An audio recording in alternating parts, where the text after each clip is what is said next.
she crewed and we both crowed together. What show? Ted Lasso. Yeah, Bernie finished it. Well, we finished it about a few months ago. I just finished it like 2 days ago. And the thing is, it makes so much sense in like Christian life. It does. It does. So like even if it's like secular stuff, you're like, oh. Wait, what part? Is there a new season? You haven't seen the new season? There's a new season? There's 3 seasons. There's 4. 4. No, there's 3. Spoiler alert. Cover your ears. Is it? Did you see where he comes back? He doesn't come back To America? Oh yeah. That's Wait. Is that season 3? I haven't Okay, seen then never mind. Yeah, season 3. Wait, sorry, y'all. isn't that the ending? Like he because of his family. Yeah. That's it. That's how it ends. it. That's how it ends. You make it sound like it's like, oh, that's it. Yeah. Like it ties everything together really nicely. It tied it up really well. Yeah. Well, there's gonna be a 4th season. There's No, there's not. There maybe. They left it open. Yeah. For the No, opportunity. they confirmed it. When? Google it. They said season 4. He said Google it. He said I don't have the answers with me. No, it's that Nate. I don't know the actor's name. Nate. He confirmed it. I can't stand Nate. Oh, Nathan? Yeah. Why? Well, I didn't like him On season 3? Whenever he went to West Ham. Yeah, when he left and he did all man. that stuff. Like, yo. And I thought it was weird how he was. Nate's kind of an op. Yeah. How he was paid to disrespect himself. Yeah. You want to know what made me cry the most? Whenever Ted Lasso sees that Nate is the one that ripped up the believe sign, I was like, dang. Yeah. Again, spoiler warning. If you haven't seen the show, what are you doing with your life? Watch it. Seriously. It's a great show. My favorite character is Beard. Yeah. Oh, Dude. he's Yeah, weird. 100%. He's so weird. He's and I'm great. here for it, dude. He's great. He's like, there's so much, like, just his moments of like spasms and so much like hidden knowledge. Like, I relate. What's your favorite scene of the whole show? My favorite season? Scene. Scene? I have mine. What's yours? I'm trying to think. Wherever he tells a story about the men that are judgmental or curious. Oh, at the with the darts. Barbecue Oh, that was sauce. pretty good. Mine's whenever they flaked the forward, because there was a tactic and they didn't know, and they're like, "I'll flick them off." Yeah. That was pretty funny. Yeah. Yeah. I think mine has to be when he finally breaks down and goes to see the Therapist? Ooh, yeah. Like I think whenever the noise, the high pitched ringing starts, it like triggers something. Oh, the panic attack. Yeah, and then I'm like, oh no, like something's about to happen, and it like makes me like, It makes oh, no, you- Ted, are you okay? But whenever he finally goes and sees, I'm like, at first I thought they were gonna get romantically involved. I thought so too for a second. Yeah. No, what really opened, like, whenever Y'all are gonna make me go home and restart Ted Lasso. That's what I just finished it. I'm gonna restart it. no, I really like the scene whenever Nate tells him, like, you treated me highly and and then made you forgot about me, bro. I felt that. See, but here's the thing, though.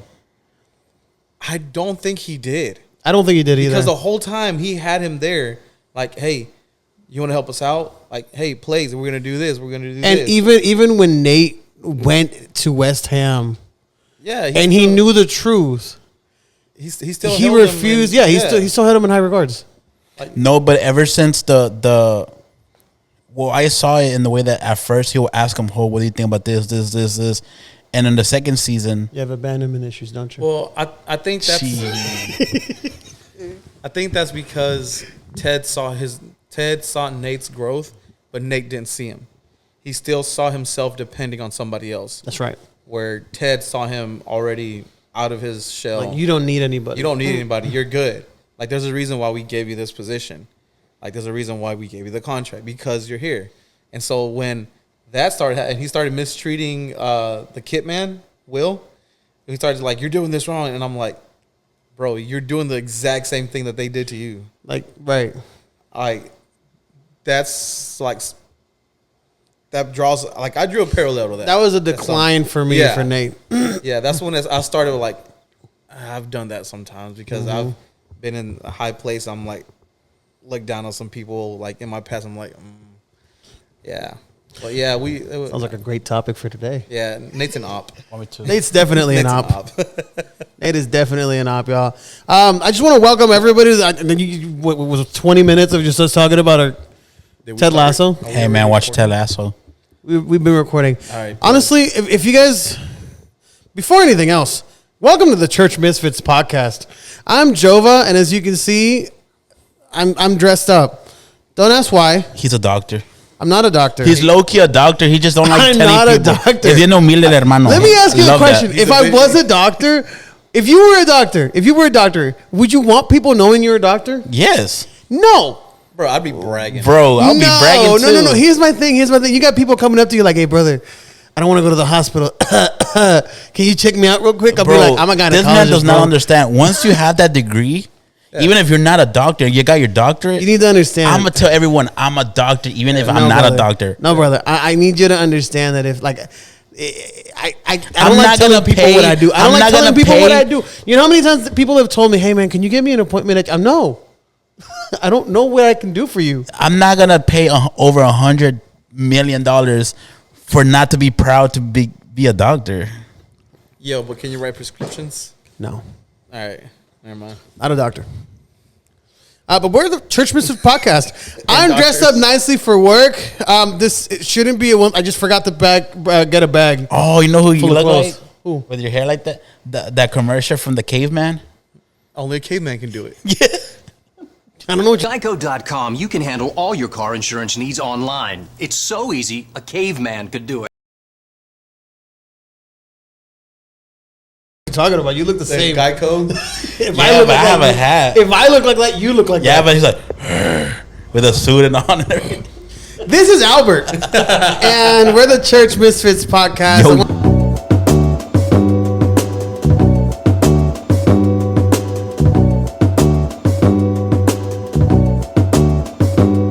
I want to thank every single one of y'all for being here. Thank you for tuning in and watching us every single episode. We truly can't be any more thankful. You just heard us talk about 10 minutes about our favorite show, Ted Lasso.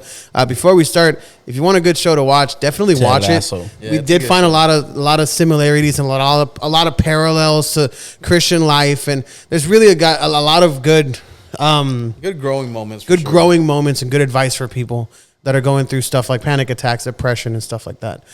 So definitely go check it out. We have a guest here. He's more than a guest. He's a brother to us. We love him. We appreciate everything that he does. But we're going to let him introduce himself in just a second. Just a couple updates of the week, man. Biden dropped out. Yeah, bro, you saw did. that? I don't think he dropped out. I think they dropped him out. I think he got dropped out, yeah. Well, they're saying that his health declined this week, and they took him to Air Force One, and then no one has heard nothing from him. And they said the whoever signed, wherever Yeah, I saw that. is different signature than then all his other they think it's signatures. his like lawyer or whatever. Yeah, they said That forged his signature. Yeah. That he doesn't even know. So they've done that before, as far as I'm guessing now whoever's in the running is Kamala Harris. yeah, they lost. She's not popular at all. I thought you were going to say the U.S. is not ready for a woman president. Oh, they're not either. Where did you get that? Where did you? They're not though. They're not prepared for that. To be honest with you, I'm here for it. If the woman president was like Michelle Obama. I'm a Republican, so Jesus Christ. We're not going to talk about politics here at Texas. Whoa. as a Christian, No, I was going to say at the Chrchmsfts podcast, but I almost dropped my job's name for some reason. We're not going to talk about politics here at Chrchmsfts until we have a politics episode. Ooh. But in the moment, yeah. have a that's- debate. Yeah, that's That'll be essentially cool. what Have a happened panel. this week. We're going to go ahead and jump into a brother of mine. Plum plum plum plum. You've heard him before. You've heard of him before. Yeah. You've heard of his You've amazing heard of him, you haven't voice. seen You haven't seen him. You haven't Now you seen get the to beautiful see him. face. I'm a mystery. He is a mystery. What was that? He tried to growl. I can't do it no more. You growled like you growled like your transmission was broken, bro. He sounded like a transformer. I try to do You it. sounded like my car 3 weeks ago trying to start, bro. I'm tired, boss. Estoy cansado, jefe. Just How's that video go? Estoy cansado, jefe. Your boxers when they're loud, rip. Bro, they're hanging on till Christmas. Just like this, just It's the Spider-Man. Insert clip here. Oh, dude, that's great. not the Spider-Man meme. Oh, it's my favorite superhero. Spider-Man is my favorite superhero I too. got him right here. Perro. Forever. No, but dude, it's awesome to be here, man. Thank you for the opportunity to both of y'all. It's been a long time coming, but I really appreciate everything that y'all have, done for me, man. Y'all have been a shoulder, brothers, been people that I can count on and get advice from. And it's to me, it's great being here, man. I love it because it's not even like, to me, this isn't a podcast. This is just time for us to hang. But for those who don't know, my name is Edgar.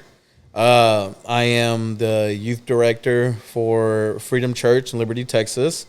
I'm also a worship leader there. I have a wife, two beautiful girls, a beautiful wife, two beautiful girls. Good save. 8, almost 9-year-old and a 5-year-old. Jesus. Yeah. I'm sorry. I'm in that same love boat, it. brother. I get it. I love it. Yeah, me too. It's only 2. That's good. Hey, that's what I told my wife. They're That's both it. girls, right? Yeah, they're both girls. So it's all girls in your house. I'm gonna pray for 3 you, bro. versus 1. At least I got Wilson to defend me, bro. But Yeah, but that boy. that man don't like me, bro. Who's Wilson? Is that a dog? It's my son. Oh.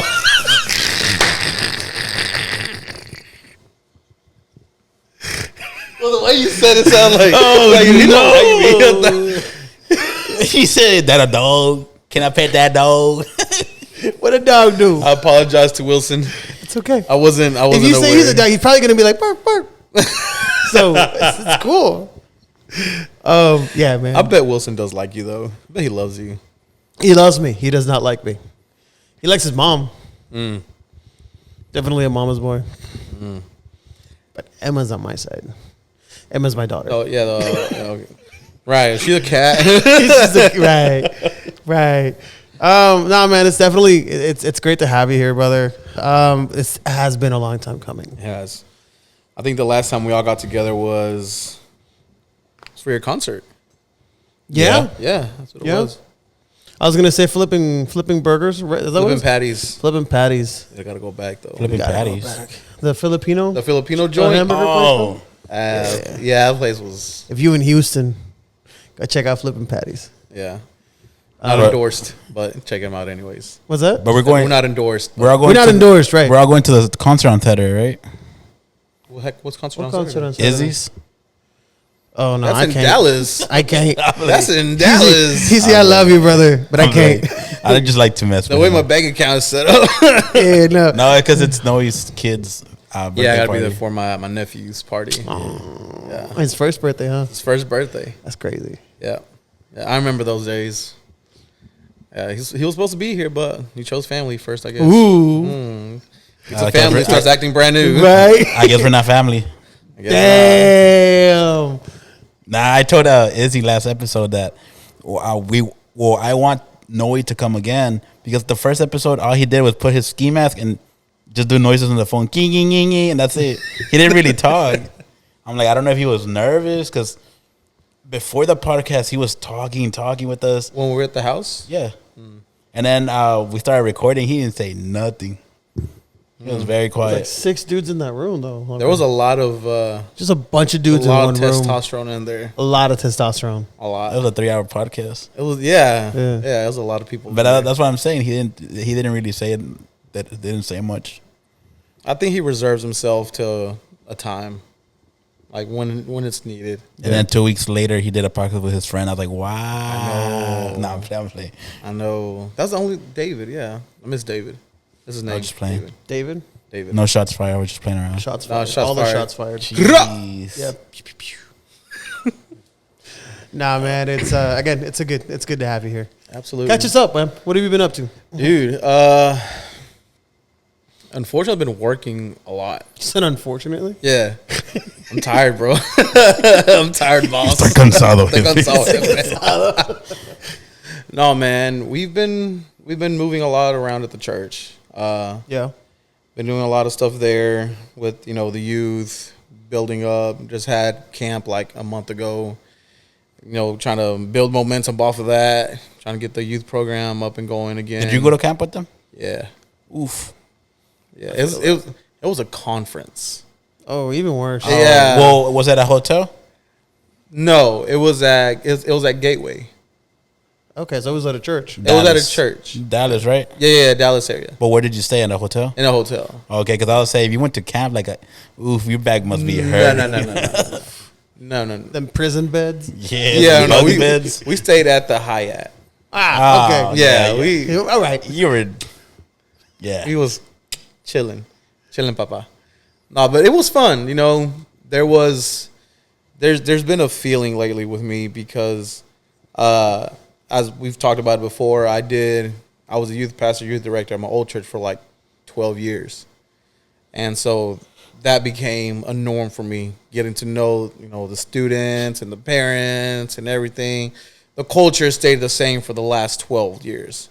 Mm-hmm. Now coming into a different church with a different culture, with different parents, different expectations, different students, it was really hard to kind of find myself and where I landed in there. Because it's not like you're starting something fresh. I basically took over somebody else for the last month that they were there, going off of what they want to do, their programs and stuff like that. And so I think this really allowed me to connect with the students. So it was good. It was great, you know, messages, great worship, great moments. And it just really allowed me to see basically where God wanted me in the plan of things. Yeah. And other than that, it's been work, church, worship, family, and that's it. And I saw you went fishing. I always go fishing. I went this weekend. You need to take us. You know, I've never been fishing. Well, you're a fisherman. That's what God has called for. Right, but real fishing. Never done it. I went one time. My dad and me were so disappointed. We went to Pier 8 and they bought the fish. We've caught fish. Yeah, we never caught I never caught a fish. Dang. Well, I caught 2 catfish in the pond in Katy. That was the closest. Chris Hansen's tricky, bro. What? You see, I called you Chris Handsome. I'm playing. No, it's okay. So confused. I don't know what that is. No, I'll explain it to you later. There's a couple of spots around like the area, a couple of ponds we need to hit. Then I'm down, dude. I'm always down to fish. Okay, so when's the best time to go fish? Because I've heard different things. Depends on what you're trying to fish for. Bass. Spring. But I'm talking about like time of day. Well, it depends on the season. Well, it depends if the fish are at work. You're not going to catch anything. Early bird gets the worm.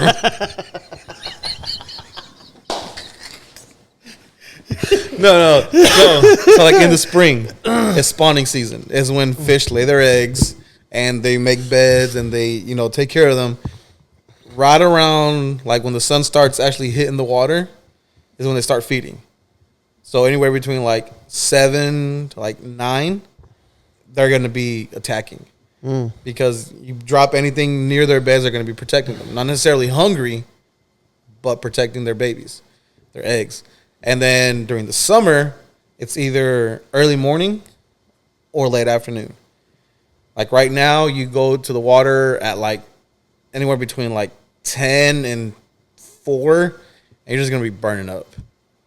Like you really got to find a good place that you know has fish, or else you're just going to be guessing all day long on what to throw, how to, you know, catch them. And then in the fall, kind of the same thing as spring. And in the winter, just give up. Don't even try. Winter is good for catfishing. You drop something in there that they can just chill and watch and smell and try to get at it, and you got it. But I say we go sometime. I'm down. I want to go deep sea fishing. No. You will not catch me Nope. deep sea fishing. I will not get on a boat scared of the that sea, far. brother. Why? Marine spirits. Yo. Still, I just, dude, I've heard so many stories about it's a joke. That's like Yeah, no, yeah. Like I just heard so many stories about people getting like stranded out there because their Lost at motors sea and whatever. Yeah. Well, the only story that I've heard was that my cousin that he went to Cancun and the boat that they were supposed to go, he said, like, bro, this is very sketchy. I'm telling you. And he said they were going out and he thought they were gonna make it, but then after like I think it's a certain distance they got over and he was like, dude, thank God, but he thought he was gonna the waves were gonna cover them. That's crazy. Yeah. But he caught a blue marlin. Ooh, and he has a picture, bro. It's What do you do with that after? You just throw it back? no, you eat it. You got to eat it. You got to eat it? Yeah, The amount of fight that it takes, that It's the like- fish exerts. 45 minute to 3 hours fight. Yeah. By the time it's done, it's already spent. Yeah, like it's spoiled basically. Like it's not gonna survive. It's tired, so you might as well just eat the. There's actually a type of fish that it fights so hard that you got to reel it in as fast as you can, because the amount of strength and exertion that it generates actually cooks itself. What the hell? Yeah, like that. Like I read that somewhere. Didn't see it. Read it. If you know the name of that fish, put it down in the comments. Not because I think if you catch a blue marlin, you could either sell it or cook it and then eat what you want and then sell the rest. Something like that, right? I don't know how this works. I don't know who has the money, but Not us. when you go out, not us. When you go out and you catch a blue marlin, depending on the size and everything, they'll pay you for it. Like I think the record this year was like over $1 million for a blue marlin, like a fish. And then you get like the yellowfin tuna, like those Blue marlin is like the swordfish. kind of yeah. That with the big nose. Yeah. Well, it's the one that has the fin up top. Yeah. The big fin and the nose. The regular swordfish just has the nose. Okay. But like a yellowfin tuna, like they need to keep moving in order to keep breathing and keep living. So as soon as you land it and you like it's stopped moving, it's done. And so like right then at that moment, it starts like going bad. So they got to put it on ice immediately and do all the stuff that they got to do. So, yeah, there's a lot to it, dude. That's crazy. There's a lot to it, but I won't go deep sea. Yeah, I won't go deep sea fishing for the sole reason that I'm scared of the ocean. It's the one place on earth that we have not explored yet. Right. And I thought I did make that joke about The marine North Sea. spirits. I did make the joke about marine spirits, but the reality is you don't know what's out there. El cucuy. Yep, El Bro, Cucuy is just swimming around like the boat. the one thing that I always think about is when I was a kid. It says in the Bible in Book of Revelation, The Leviathan. the Leviathan And the dragon. the dragons of the seas, and then that all the monsters like It's no dragon. it would It's come the out of dinosaurs. Godzilla. It would. Here we go. It is, but that's just for a different time and place. But I do agree. I do agree that there was dragons back in the We're day. about to fight. There were dragons back then. No, but like when you're a kid and you hear like you read the Book of Revelations and you're like, it came out a monster with 7 heads and 12 eyes and did this out of the sea. You're like, was it there right now? Did it leave? Like, what's it doing? Is it Just just chilling there? chilling Like, do I just dangle a shrimp in front of it, try to catch it? Well, how do we do this? Like, Catch it with a master ball. yeah, like stuff like that kind of gets me thinking, and I'm like, That's the thing. That's why I don't like the ocean. The ocean's full of too many mysteries, man. it is. Like, there's like TikTok is a wonderful place sometimes. Yes. I saw parts of the documentary. They found like this fish whose head is see-through, and the eyes look up to try to find any predators. So And it stays on the ground. It stays on the bottom, but the head is totally see-through. That's wild. That's You got some place you got to be dead? No. well, then be present. Right. And he goes, why is he like, No, That's wild, bro. That's that's crazy, bro. crazy. Yeah, no, yeah, absolutely. It's not even connected to the Wi-Fi. okay. I don't got money for that. That's why I don't bring my watch with me, bro. This is only. I enjoy my time with my friends. This don't even have battery, bro. No lo tengo de puro lujo. Oh yeah, that's on my watches. Don't worry. Yeah, like, I can't even tell time half the time. That's I was just about to say that. I can't even tell time. I just like because it looks fancy. Yeah, I bring it out for special occasions. But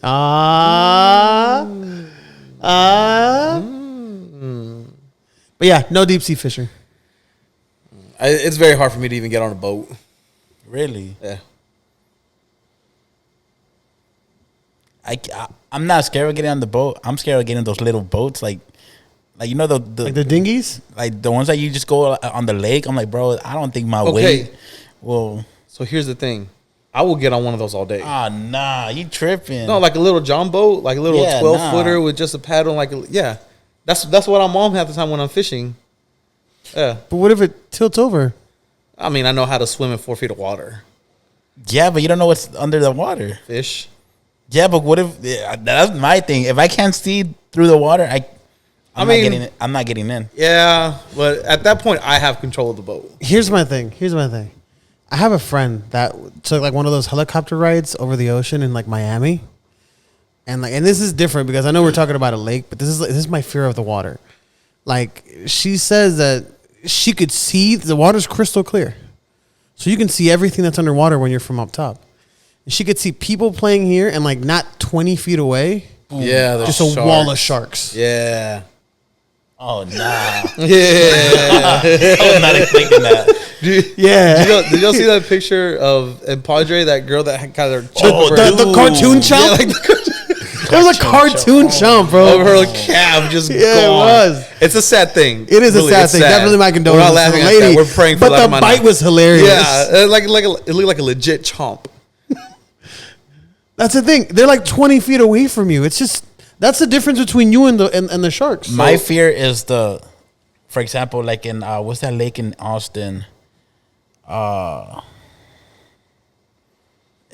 Any lake names in Austin? Like I just like watching you struggle. No, you Lake Charles? No, it's like it's man made. Oh, man-made lake. But the thing is, like you could be like right here and out of nowhere it just drops like 50. Oh no, Oh man. yeah. That's what I'm scared of. Yeah. Have you seen those like giant like pools? It's like you just dive in. Are you talking about the well, Jacob's well? No. Oh, okay, never mind. That already sounds like a horror shut movie up. waiting to Don't worry happen. I'll stop talking. It's I was wrong. It was wrong. Google it now. You're gonna Google it, I let Google, bro. I let Google. I don't know. Whenever you're while you're googling this, make sure you put that long wait as like a time lapse. So I was late there. 3 hours later. Dude, what like stuff like big sea creatures? I don't like the thought of that. But you said something about sharks. Did you see the one where there's a shark that they track, and then somehow ended up in something else, and it was like miles and miles away, and they're like, it's still tracking, Still alive. but it's in something at like the opposite end, way down there. That's scary. I don't want to think about stuff like that. The thing that I have with the water, with the ocean specifically, is the fact that, is what I said earlier. It's a one place on Earth that we haven't fully explored. Yeah. Like, there's still space on Earth that we haven't seen, but the ocean is like what is it? 30% explored, 10%, even worse. And something like that. And there's a certain point where not even our own instruments can reach. Yeah. Which is what happened with Yeah. Whatever it's called. The can. Yeah. Yeah. So there's a certain point where the water pressure won't even allow us to get there. And I like to joke that like we go outer space, but we don't go inner space, which in itself is a completely different idea. It's a crazy thing. But like, this is truth. We're exploring outside, but we're not exploring what's inside. Well, I think it's just more achievable for us to do that. To create rockets to go out. I mean, there's no pressure up there. There is pressure up there. Yeah, there's a vacuum. Exactly, which is a pressure in itself. It's a reverse pressure. Yeah. I don't know. NASA, comment down below if you're right or Neil wrong. deGrasse Tyson, we need you to answer this for us. Tag him. I'm gonna tag him. I don't know.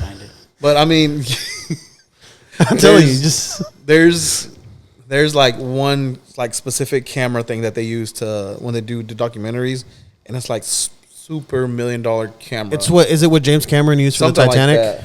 But no, it's more than that. Okay. Because it's like it goes down further and it's able to withstand so much pressure, and it's like huge because of how thick it has to be. And there's animals living down there. Yeah. There's animals that can withstand that type of pressure. That's crazy. like crabs that can withstand But $1,000. you look at the animals that are living near the surface or on inland versus the animals that are living down there. creepy, Completely bro. different. They're creepy. It's crazy. It's not Canyon even- Lake. Huh? Canyon Lake, is that the name of it? Yeah, the lake in Canyon. It's not. That's cool, bro. It's not. Good for you, bro. Good for you. Sorry, I'm the kind of person that if it's in my head, I can't. yeah. No, I get it. It's not. They're not even like. It doesn't even look like they're from this earth. Yeah, fake. Yeah, the angler, like, which is the one that has like the little The lights, anglerfish. Yeah, right? yeah. Yeah, that's Bro, crazy, did dude. you see that they found one in the beach? Really? Yeah, they were trying to investigate like how did it get to the shoreline? Right. To get to the other side. Yeah. No, because Why did the anglerfish get to the shoreline to get to the other side? yeah, retarded. I'm sorry. No, but like, but I don't know. I'm gonna try to put a picture. You gonna look it up, here. bro? Yeah, Google it. but it's all like black and slimy. Hey, yo, chill out, bro. Bro, why you gotta? Why'd I have to make it about race? Cut that. Did you hear that scream? I Like- kind of want to see it though. You know what's one thing that, like, I'm very excited for? Well, when. But, like, when we get to heaven and we'll know, like, different things. Like, I really want to see what's out there in the universe and what's in the ocean. What are you gonna do whenever you got out there and there's like, God's like, This is it. This is it. your Earth was procedurally generated, dog. Yeah. I don't know. There's no more. It's, Yeah, that's that. it, Dad. Oh wow, it is crazy looking. What is it? The anglerfish. And this was in 2020. So my question is, Great. because those fish are usually transparent. No, they're not. They usually are. No, they're black because they're all the way in. So they So then their skin is translucent. That means that no, they're all black because they're where they live is all pitch darkness. So if they're black, no one could see them in the dark. Jesus, you would have been my childhood. Like you're a marine biologist, bro. You're him. You're him, bro. You're my childhood. I'm just him, Every bro. kid at one point in their life wanted to be a marine An biologist. Aquaman No. over here. Aqua Albert. What kind of kid wants to be a marine? Brother, everybody in Puerto Rico at some point in their life wanted to be a marine Well, that's biologist. because that's all y'all have over there is water, bro. We thought we were making it out of the hood with that one, Yeah, no. Voy a ser un biólogo de la marina. Bro, you walk 5 minutes that way, ocean. Walk 5 minutes, ocean. Like, And you joke, but we're like 100 miles by 35 miles. So it's legit. You walk one side and another. It's ocean. you could travel the whole island in one day. That's facts. Actually, you could also get lost in the rainforest, which is crazy. How? You just keep walking. That's not. You would think so.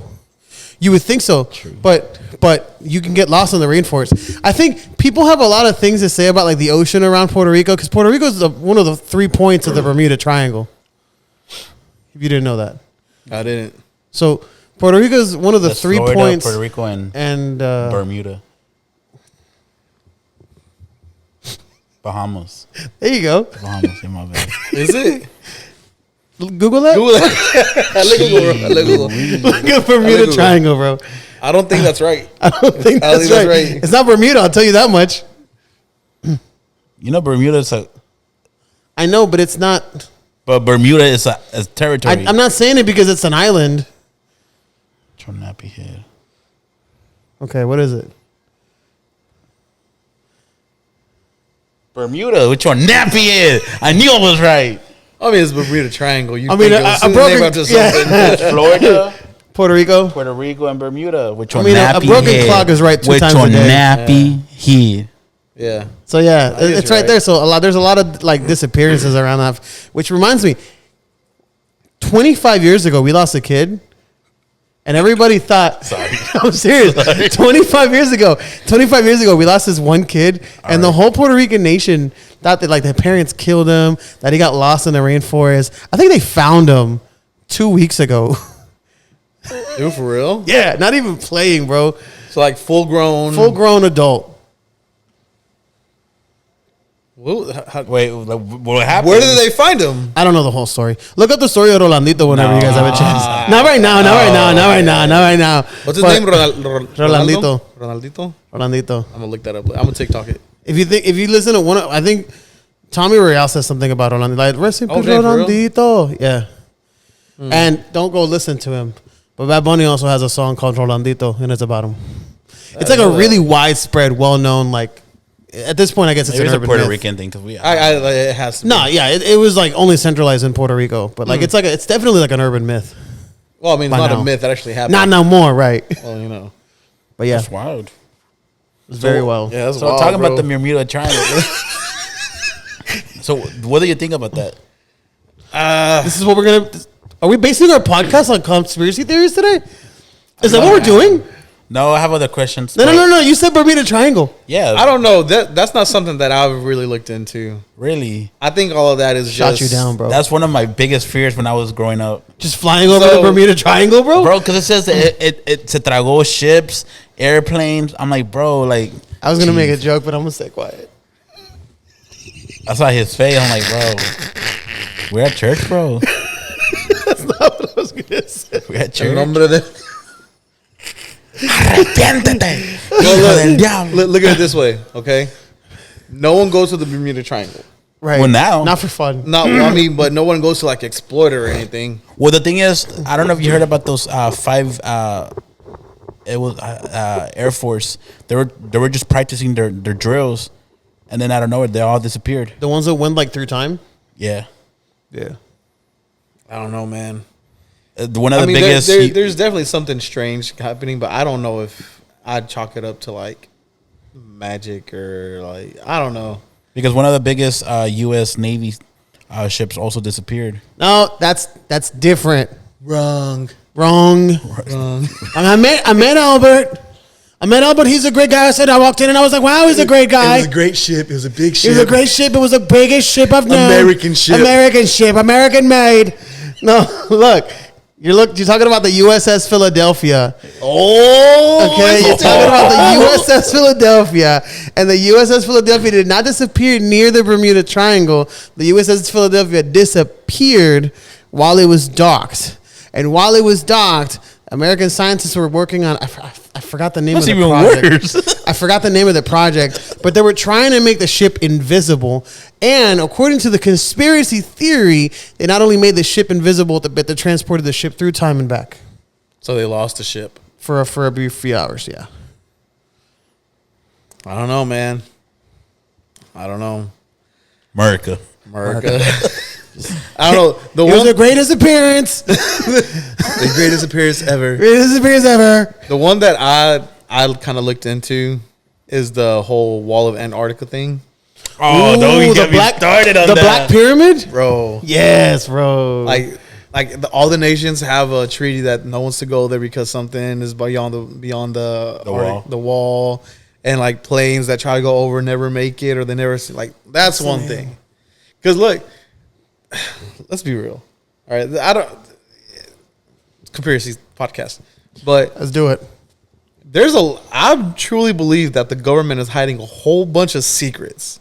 Oh yeah, for sure. Here's my thing. Where does the U.S. keep most of its stockpile of seeds, food? Okay, so All saw, of that. I saw that there is a mountain. It's a vault Yeah, that I forgot what it was called that holds like seeds From to all basically over the world. everything, From the world, like everything, like a stockpile, just Like in a case s- the end of the yeah. world were to happen. like some kind of apocalypse thing. They can Yeah. regenerate In Antarctica. Yeah, like if that's true, then I mean, what else could they? If, It is. if you It- can it's put it confirmed. anywhere, Like, you could place it anywhere. yeah. Why there? Yeah, why Antarctica? What else is up there? Right. Like, Other than 6 months of light, 6 months of dark. But you know, I'm a big conspiracy person, but the thing that I could never understand is, or let's say the government is hiding stuff. As a Christian, how do we know what's true and what's false, and how do we connect it to the Bible? You know what I mean? yeah, but I think in that situation, you just have to put your morals and your beliefs and whatever you can see in the moment, whatever you can feel. Because, like, if we start going down the rabbit hole, if we start believing conspiracies this, conspiracies that, and actually start deep diving into everything and trying to, find where he said this and she said that, and there's this transcript that was written about this, and the whole pyramids being some kind of beacon for the Anunnaki, and all that stuff. Like, I think at some point you really just start misplacing faith. Yeah, and 100%. Yeah, and I think at that point it's like, you know what? Even if it is real, all right, that's not something that I need to personally worry about. Because it's not integral to my salvation. Well, because that happened to me. Like, I'm gonna be legit. You just lost all belief whenever you learned about because spirits? at the time my youth leader was like he was noticing that I was going a lot into conspiracy. Say, hey, you gotta be careful. But I was like, oh no, I'm just doing it for fun.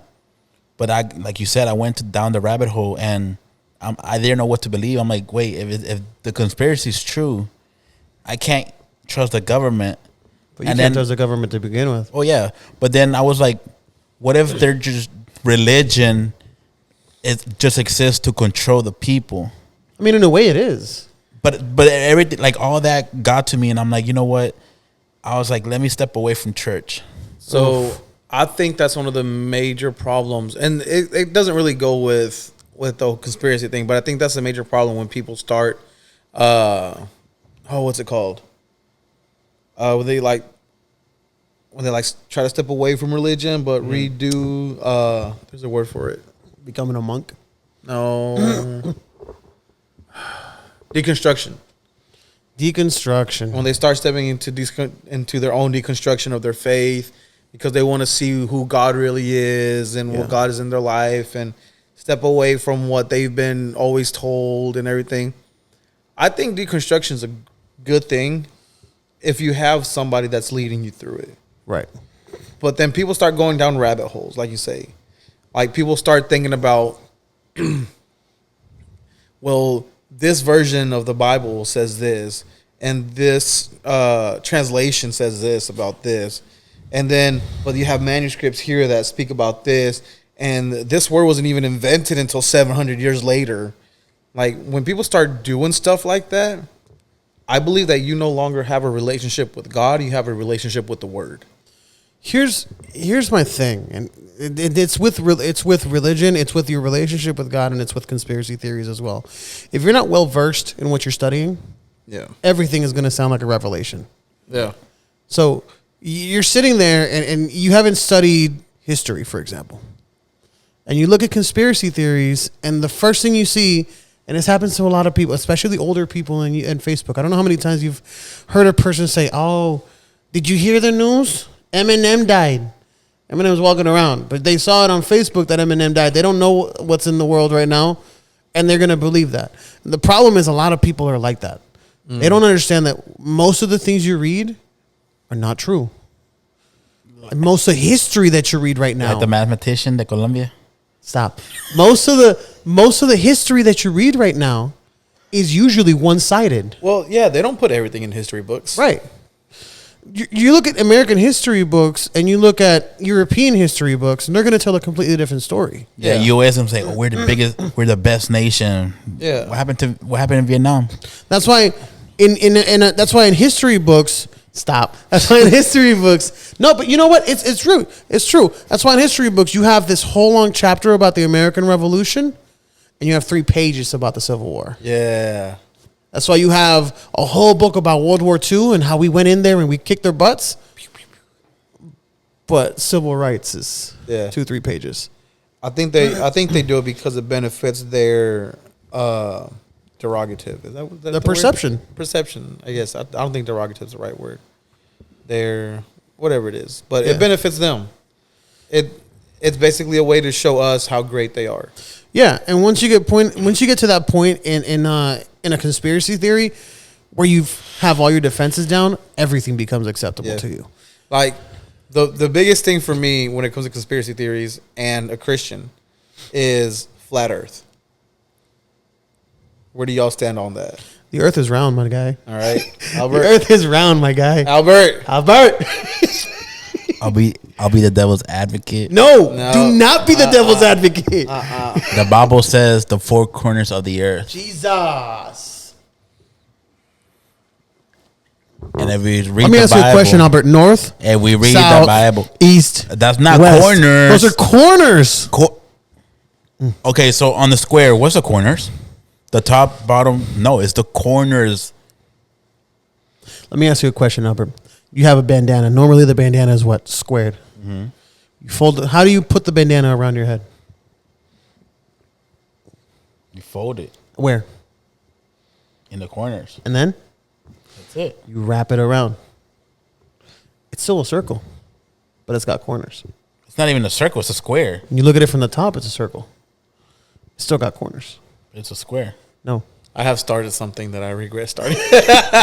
No, honestly, what I say is I don't know, but all I know is I don't think NASA has ever been to the moon. I would just say that because there's the firmament and the tercer cielo. That's all I'm gonna say. I think the moon landing is fake. I do think they've been to the moon, though. That's the thing. I think we have. The thing is, okay. The thing I don't understand is, if we say we've been to the moon, why can't why can't we get there back? Why? What makes it so hard to get back there? Back then, we didn't have that much technology. Now we do, and then out of nowhere, we lost all the evidence and all the stuff that we went to the moon. Well, you need to understand that a lot of NASA back then was very analog, so not everything was written down. Not everything was taken up. No, everything was written down. Everything Because the code that they used to send the lunar module so it could land was written down. So there's physical evidence of that. That something Yeah. landed somewhere. Right. Whether they made it up, I don't know. But there's evidence of something. Yeah. So that's another one of those things, like you start digging into stuff and then it starts messing with your belief and your faith. I do think that becomes an issue. Yeah. Like when you start looking into conspiracies. Yeah. Because I get it. You know, you can't trust your government all the time. But I trust that it's there for a reason. I have to put my trust somewhere, right? If it's not in the government, then it's in God. The Bible says that whatever person or government is put upon you is put upon by himself, by God.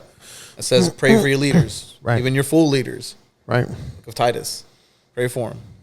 Like this whole Even- election even- deal that's coming up. Even leaders that get shot near the ear Yeah. and other leaders that drop out of the race. Like even them. Even them. So Sleepy Biden. You got to pray for Sleepy Biden, bro. whatever happens. And for in the Cheeto end, Man. Whatever is true or isn't true. It's not affecting my personal life right now. Right. I'm still working. I still have to provide. I still have, mouths to feed. I still have stuff that I get to take care of. It's not benefiting me whether I know for sure or not if the Arctic wall is real. Or if the earth is flat. Or if the earth is flat. Or if we're living in a simulation. That's why it's bad to see those videos at 3 a.m. That's exactly why it's Bro. bad. You're, Yeah. Everything that happens after 3 a.m. is bad. There's never a good thing that happens at 3 a.m. Except Jack in the Box tacos. I thought you were going to go somewhere else. Hey man, those tacos at night. hit. Yes. Jack in the Box tacos hit. They be hitting. They be hitting. They be hitting hard. Oh, But not during the day because you'll be running to the restroom. Oh, yeah, man. No, you got to do it Well, whenever. Right after you because eat it, you can fall asleep. well, it's because at night they're fresh. That's right. Because they have to physically put them in there because they're not making it like ahead of time. They're Yeah. fresh. You like to sleep after? Sorry, you like to sleep after eating? Hell yeah, brother. We was going to wait another 45 minutes to go to the bathroom? No. Bro, you're going to have a heart attack or something because you're like, Stop it. I rebuke that in the name of Te Jesus. reprendo, demonio, Satanás. that's bad. Hijo de Do chamuco. not, please Back do to the not subject. sleep while after eating. Please do not sleep after eating. Wait at least 2-3 hours. ¿Para eso no duermo, bro? Bro, that's what it's recommended by the doctors. I need you to understand that. Bro, I'm not- you're a doctor. You should know this. Stop. I need you to understand that I just said that after 3, I take tacos from I don't go every day to Jack in the Box and eat tacos at 3 a.m. This is like a once in a lifetime type thing. His wife, where did you go to Taco Bell? I mean, Jack Jack in the Box. Box. Jack in the Crack. Look, to be honest with you, I agree with Edgar. It doesn't affect me whether aliens are real, whether we're living in a simulation, or whether the Earth is flat. I do believe we're living in a simulation. Why but do you say that? Look at life, man. Even if you were to say, "Oh no, God created this Earth," this Earth is still basis to be looked at as if it was a computer, or at least a program. I feel like we're I think you're God stepping Sims. within the boundaries of blasphemy now. I'm not stepping in the boundaries of blasphemy. What I'm saying is God is our creator, right? And He created this earth with a specific set of rules. Those rules are like code. I'm not saying God is not. Basically, we're Sims. The only thing that I would have to argue against that would be, if that were true, I don't think we would be programmed with morals. That's a one thing. That's a one thing. I don't think, And I agree. I don't think we'd have moral issues and moral, stuff like that, because if I program something, I want it to go how I think it should go. Exactly how I programmed it. Right? So, yes. But look at it this way. Right now, we are programming AI or whatever, right? Yeah. And we design AI to act a specific way. AI decided that's not how I'm doing things.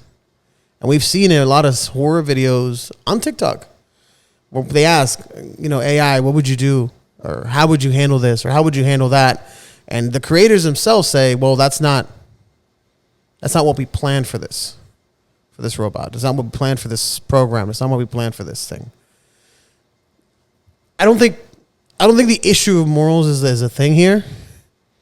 The only thing that trumps the idea of this world being a simulation is the fact that not morals, but spirit. It's not an imitation of life, it's life itself. Does that make sense? Yeah, in a sense it does. But that's another one of those roads that you start going down and you're like, yeah, 100%. you're like, eh.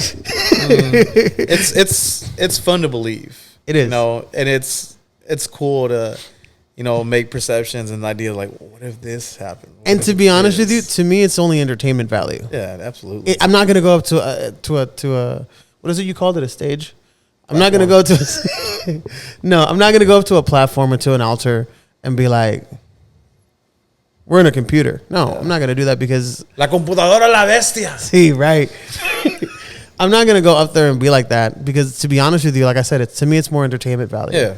It's a what if. Yeah. But you do have to be 100% cemented in when you believe when you go down these type of Absolutely. things.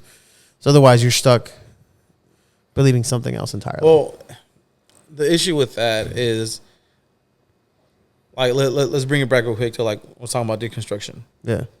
When you start going down the rabbit hole of trying to find who you are in God, instead of trying to find who God is in your life, I think you start getting to a place where you start believing in yourself, and you start, seeing different ideas that match what you want to believe.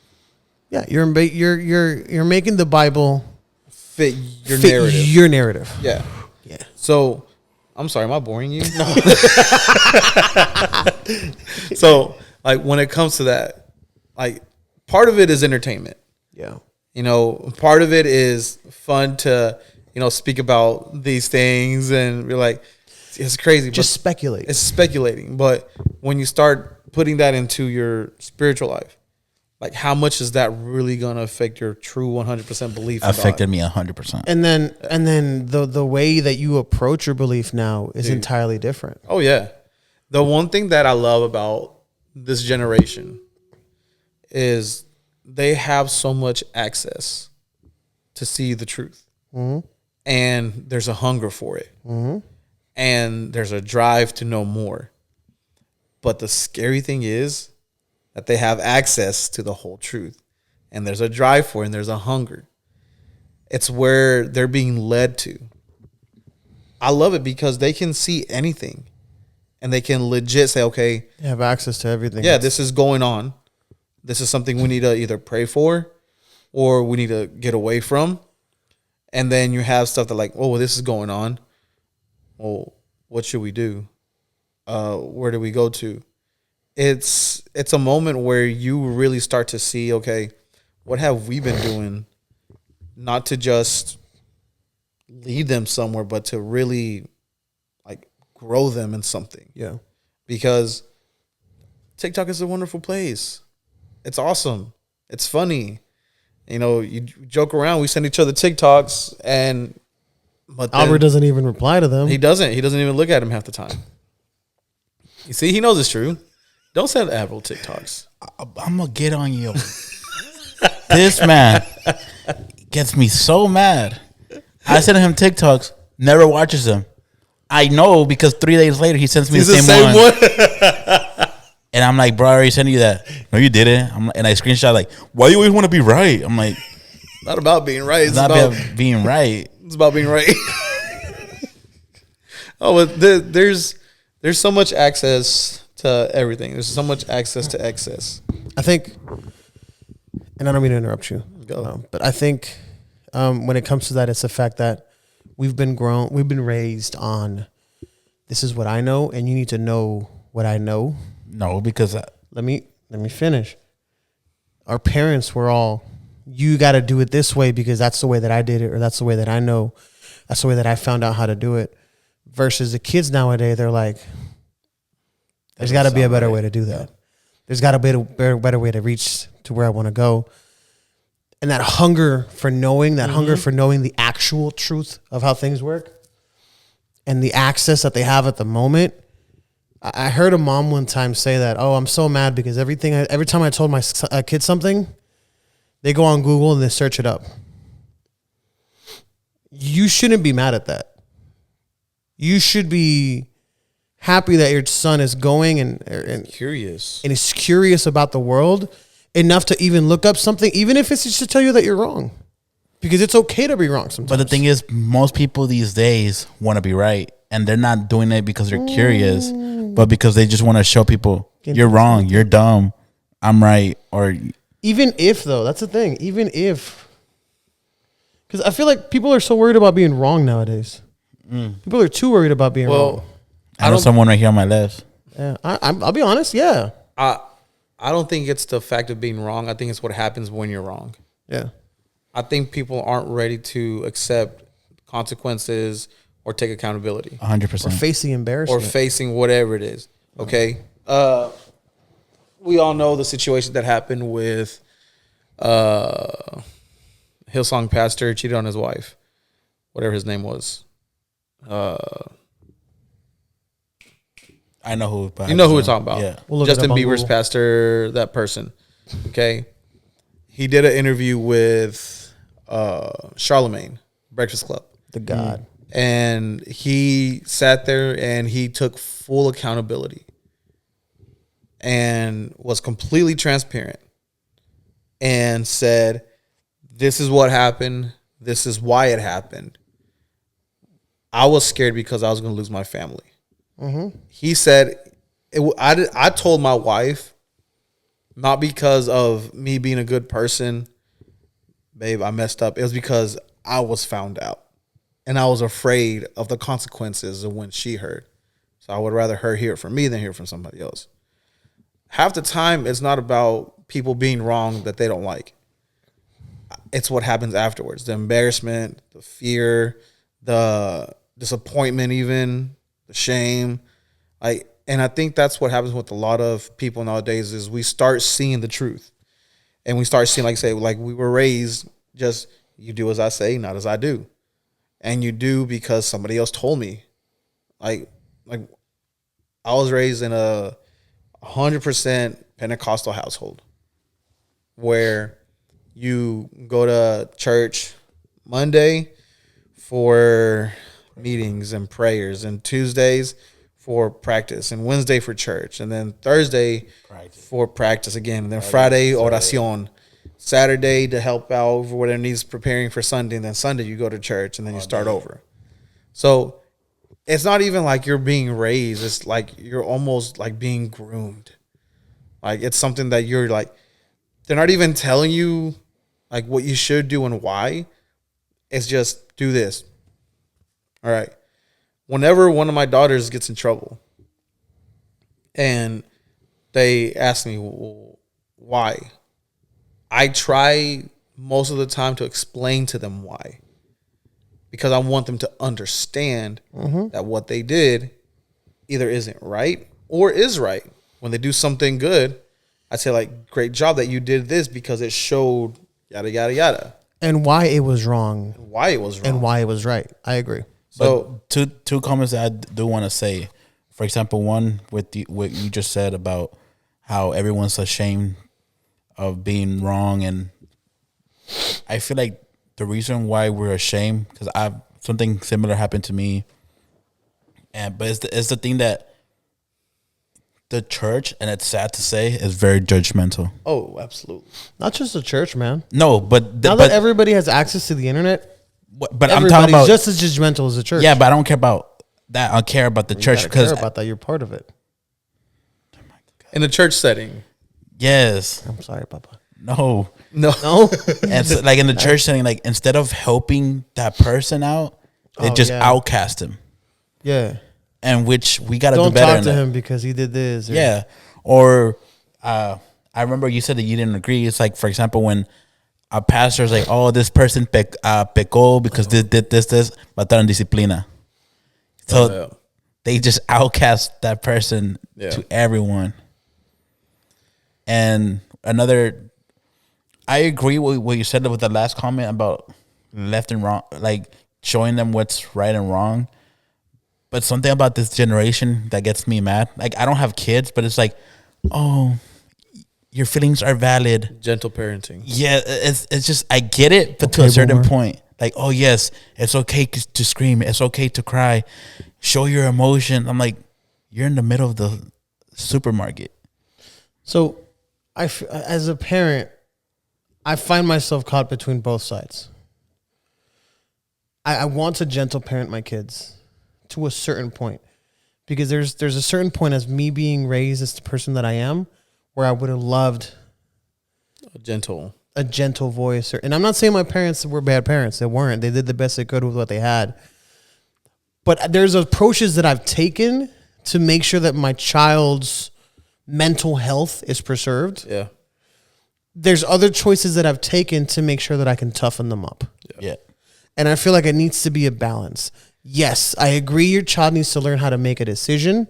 Your child needs to learn how to voice their opinions. Your child needs to know how to voice their feelings. Your child does not need to learn to disrespect you. Yeah. Yep. It does not need to learn to disrespect other people around you. You see, there's a difference between questioning and having questions. Right. So, like, for me, you said you wish you had somebody that was a little gentle with you at times. I wish, and I've spoken this to, I even voice this to my parents now. I wished I had somebody that had emotion at all. Yeah. My mother, she wasn't the most caring person. She was a little cold. We've talked about it. I've worked through it. And my dad being the assistant pastor, it was always Bible, Bible, Bible. Church. Like, oh, you're going through this, you got to pray about it. Yeah. Oh, you're going through this, you got to pray about it. All right, that's cool, but I want an advice that doesn't include emotionally, what is that doing to me? Right. Because now, 20 years down the road, I'm having to deal with it with my children, and I don't know how.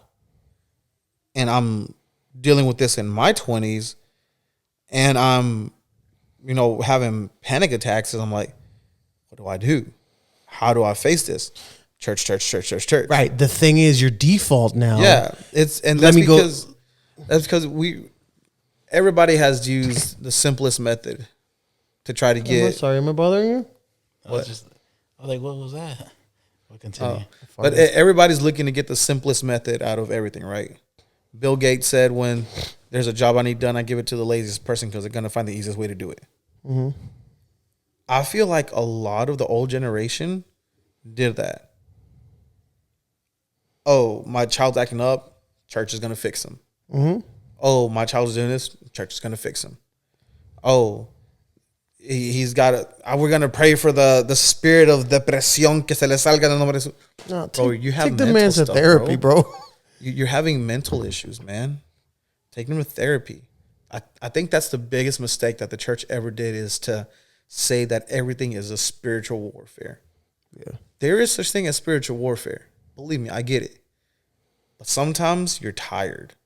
Sometimes you're so full of trauma that you don't know how to cope with the real life. I wish I had somebody that would have told me back in the day, hey, it's going to be all right. I think as a church, we need to understand that there's a difference between oppression and what you would consider possession. Yeah. Because that's exactly what it plays into. Possession is only available whenever you allow the devil to come in, whenever you allow the enemy to come in. You're in church. You're depressed. It's not a devil. It's not a demon. It's not something. It can be it can be the demon oppressing you. It can be an outside force with a negative energy. And I hate to use the word energy, but you know what I mean. Yeah. With a negative vibe oppressing you. That does not mean that it is the devil causing it from you. It's not a possession from the devil. And when you start to look at things like that as a church, you start to realize, okay, well, maybe it is oppression, but the oppression does not come out of you. It happens around you. Yeah. There's a saying that our pastor likes to say, is that the devil doesn't need an open door. Mm-mm. He needs an unlocked one. Right. And a lot of times it's almost like so coincidental how we're going through something. And it feels like just things start piling up, piling up, piling up. But we've never been taught how to voice it, how to look for help. Until it gets too late. Until it's too late. Well, now crap has hit the fan. Now what do? Another saying that I like, it's easier to put out fires than it is to prevent them. You know, when you see fire, you run to a fire extinguisher, which there's not one in here. There's one in the kitchen. Okay, well, there needs to be one within 25 feet of reach at all times. Anyways, but it's easy when you see a fire to look for something. Oh, there is one right there in the hallway. I remember the hallway. There you go. It's in the hallway. But it's easy. It's easy to look for something to try to put it out, right? But how can you prevent something that you don't know is going to happen? Fire blankets. Right. Huh?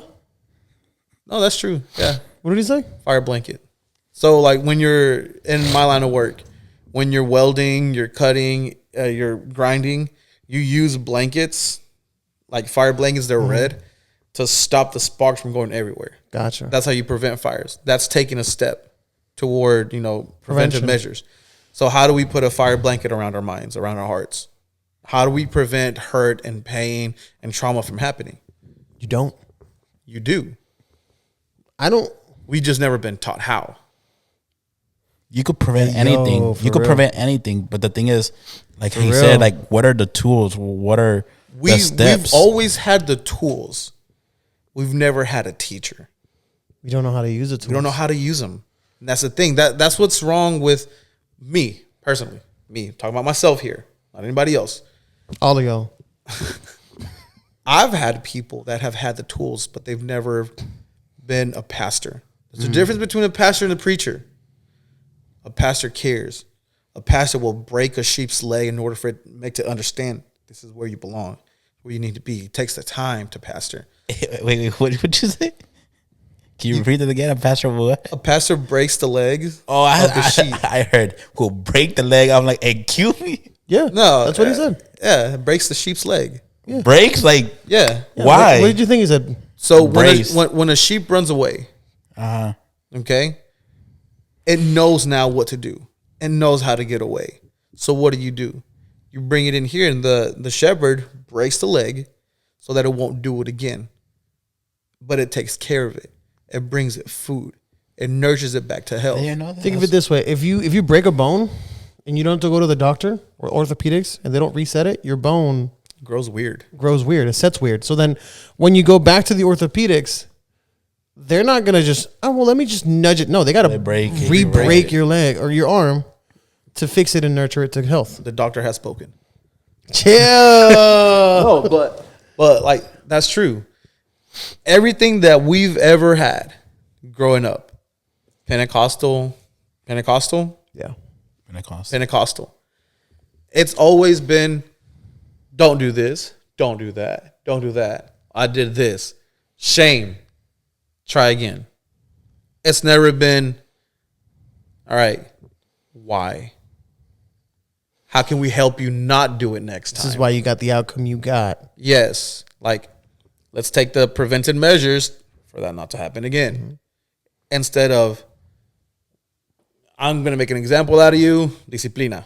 A big issue that I had with that was, and for my younger viewers, I don't know if you want to kind of, was with porn. And when my parents found out that I was watching porn, it wasn't a sit down and telling me as a parent, you know, this is what it can cost you your marriage. This is what it can. They did give me certain like little pointers and stuff like that, but mostly it's a sin. Yeah. And you don't do that because it's a sin. And I feel like a little bit more explanation as to how it can cause to your psyche, or what it can do to your body, what it can do to the way that you speak, the way that you move, the way that you emote, like the way that you emote. Yeah. And sitting down with a person and saying that would have gone a lot further with my struggle with it. If somebody would have told me, because I've struggled with the same, somebody would have told me that if you keep this up, you're not going to be able to look at women without looking for something. Without lust. Without lust. It's just going to be a constant thing. It's almost to like, I had to force myself to just Don't all look. the time. Yeah. Like, don't look. But it wasn't natural to me to do that. It's not natural for us to constantly be thinking about one thing and having to fight the urge of it.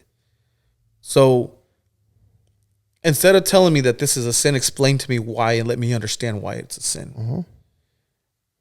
Porn is a sin. Why? Because it breaks covenant between something that you and your wife created. Right. Because you're lusting after something, whatever the issue is. If it's like drinking or, you know, whatever addiction, whatever sin, you know, explain to me why. Don't just tell me it's a sin. Tattoos are a sin. Okay, why? Because the Bible said so. Where? But why? Right. Where? It says so in the book of Exodus. This is a legit conversation I had with my pastor at the time. This is why I left the first time. He tells me, you're sinning. Okay. Why? Because you got a tattoo. But are tattoos a sin? Yes, they are. Where does it say that? It says in the book of Exodus that tattoos are a sin. You do not mark or cut your flesh for remembrance of the dead. I am your Lord. But you don't have any members of the dead. Okay, but this isn't for the dead. Right. Oh, so now you're trying to find a loophole. No, I'm not trying to find a loophole. It's just, But it never says that it's a sin. And there's a specific set of laws for a specific set of people for a specific time and place. I am not those people. I am not in that time. and I'm not in that place. I'm not in that place. But, okay, you want to bring that up. You're going to stick to your guns on that. Well, how about we look a couple of verses behind? Don't do this. Don't do this. Don't do this. And he decided to get angry. Oh, you're just, nomás quieres estar de desobediente, hacer eso. No, because you can't cherry pick No. one thing and then No, decide not bro, to follow the exactly. other 16 things before that. Exactly. But okay, so going back, because like we're going to a different topic, but I was really interested about Conspiracies. no, like, but how can you tell like younger audience, like you've struggled it, you said Jova struggled. I think every guy has struggled through it. Absolutely. 100%. But how? Because I mean, maybe hit on, oh yeah, porn's bad, sin. That's it. And but I think I told Jova that was the cause of my divorce. Part of it. I think. So it I does. didn't realize you weren't done, Papa. My bad. So Go it ahead. does ruin families. Mm-hmm. But how can we help the youth? How can we help guys? And not even just guys, girls as well. Answer. Yeah, they struggle with it. You find the answer in the very few verses of the Bible in Genesis, where God says that it is not okay for man to be alone. And this is to where I'm going. Listen to where I'm going with this. I'm not trying to talk about you need to be with another woman or this and that, but it's in fellowship. I think one of the best ways to beat that is to speak to like-minded people that are going through the same thing and helping yourself reach to that point. You won't do it because it's shame. It's shameful. But for example, let's say, all right, I had a situation that I was struggling through that, and I told my youth leader, and he was I told my young adult pastor, and he tried to help me. Like, we'll do what's it called? Google it. No, Bible. In the Bible app, there's daily devotionals, and we did that. Like, he'll try to help me. He'll call me, hey, praying for you. Will, like you said, like community. But it's whenever we hung up. That's when You went straight to it, bro. No, I'm not saying that, bro. This is serious. Like, I know. Go ahead. Dale, bro. Piss me off. I don't. No, why are you mad, bro? Don't get mad. Get even. Get even. Dale. What? No, it's just like, how can we prevent that? Like, that's what I'm trying to. Because we could have community, we could be all good. I don't think there's a way to prevent it, because in our day and age in society, everything is sexualized, And it's everything super accessible. It's super accessible. I don't think you prevent it. I think you put up ways. This is gonna sound wrong, and this may not be exactly what I mean, but you put ways to deal with it.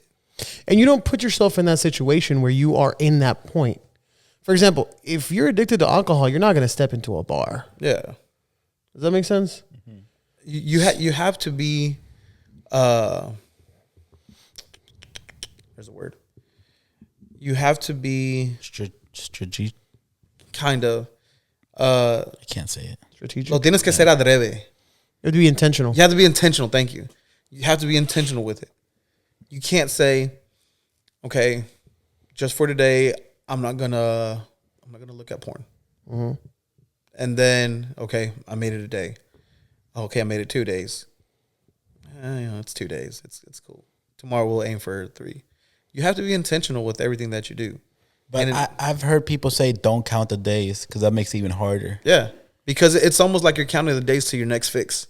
Yeah, And then when you fall back into it, so much shame. Oh, I almost went another month. Oh, And the thing is, you count your days to your next fix, so then you start to justify, well, I haven't done it in 2 weeks. So we gotta see it like a detox. yes. In a way, it's more like cold turkey. Okay, so whenever drug addicts, When they go to rehab, they go to rehab, quit cold the turkey. first step is going through cold turkey. I thought So that's no drugs, nothing. yeah, the detox, right? Because Yeah. I think it's the first 3 days. The first like, 3 days. It's like the worst, right? Yeah. So the one thing that you have to be willing to do is be held accountable. So in my life, I have a group of guys that have every right to either tell me or hold me accountable for my actions. Mm-hmm. And exactly, like we talked the other day, there's stuff that we need to talk about. Like, hey, bro, cut the crap. Yeah. You're going down the wrong way again. Yeah. And it has nothing to do with shame, but it's for the betterment of each other. It ties in with community. Mm-hmm. Have people that you're accountable for, because then that puts you in a mindset of like, oh, if I do this, I have to tell him. And then it's not disappointment, it's not shame, but it's the fact that you have others counting on you. Yeah. I'm counting on myself. I'm counting for my family. Not to put you down or anything, but I didn't want that to be my issue. Yeah. To lead to someone down. Like, I have daughters. I have a wife. I don't want somewhere down the line to be like, oh, and then looking at my girls and it's like, you make the connect. Like, bro, it's when you start seeing things like that, you can't really prevent it, because if you were trying to prevent boys from trying to do anything, you would keep them in a bubble. Mm-hmm. And it's sad to say, and as much as you want to raise your kids to be pure and whole, they're gonna get into something. Yeah. It's only a Matter of time. It's only a matter of time. So I don't think preventive measures is the answer here. I think is how you help them deal with it. And not make them believe, but help and guide them to where they believe that I am better than whatever situation is coming. I'm stronger. So, okay, because let's say one of your youth, because this is my issue that I don't know how to answer to my youth. Like they ask me, oh, I'm struggling with porn. I don't want to give them the answer. Ponte a orar. Because honestly, sometimes, yes, prayer and reading the Bible should work, but in those times, it doesn't. And I'm gonna be honest, because I could be honest. The Bible could be there, and I'm like, push it away, and then get my phone. That falls within the realms of intentionality. Yeah. How bad do you really want to get rid of it? How serious are you about it? We've all experienced this. We come back from church camp on fire for God, excited, but it's because of the atmosphere. Once you're back home in your home church, Dios está pasando por aquí. But, at church camp, I got a reason to pray. You're doing everything. But it's the intentionality that falls behind it. So, yeah, this is much easier to reach for than a Bible. Because this is something that you can see. This is something that you can touch. But the Bible is the living word of God. It's one of the promises that God makes. I am there for those who are weary, for those who are tired. How tired are you? How bad do you want to kick this habit? Be intentional about it. Mm-hmm. Send me a message. Shoot somebody a message. Talk to somebody. If you're feeling like you want to, code word. Send me a code word and we'll talk through it. Why? What's triggering it? A lot of the people don't realize that there's something that triggers it. Always. Don't, if it's something, if you know that you're going to the restroom for 30 minutes, leave your phone outside. If that's something that, be intentional about it. Intentionality will always, it's like for athletes, practice will always trump talent. Right. Always. No matter how much talent you have, if somebody practices more than you, you're gonna get better. There's a line from an Adam Sandler movie that I saw about a couple of years ago. Hustle, the basketball movie, and he says something to a person that I think really ties into what he says here. It's okay if you're talented, but obsession will always beat talent. Yeah, obsession will always beat talent. Yeah, and I feel like when it comes to that point where you're obsessed with that endorphin rush that you get, there's a point where you're like, I don't fight it anymore. Because at first when you started, you're like, oh, maybe this is wrong. Maybe I shouldn't be doing this. Maybe this is. But once you get to that point where it's no longer that idea, it's boredom that triggers it. It's habit. It's habit that triggers it. Yeah. You start thinking, well, you know what? I haven't watched it today. And it becomes an idea where it's like I gotta go do it because it's part of my ritual. It's the stigma that you're a man. It's okay to do it, and that's one of the things that I hate. How in these days doctors promote that. Oh, it's healthy release. I'm like, bro, no, it's not. Like one, like even the Bible says we have to. This is one thing that he said. I think a few podcasts ago that I love that he said that. The Bible doesn't say fight the devil. It says flee. To resist. And I'm like, dude, that's right. Like, there's a line from Ant-Man, Quantumania, where he's fighting left, right. No. No, he's fighting the dude. Whatever the dude's name is, the Kang. And he's like, "You're not gonna win." He's like, I don't have to win. I just have to make you lose. Yeah. The devil is not going to win. He just has to make us lose. Yeah. That's all it is.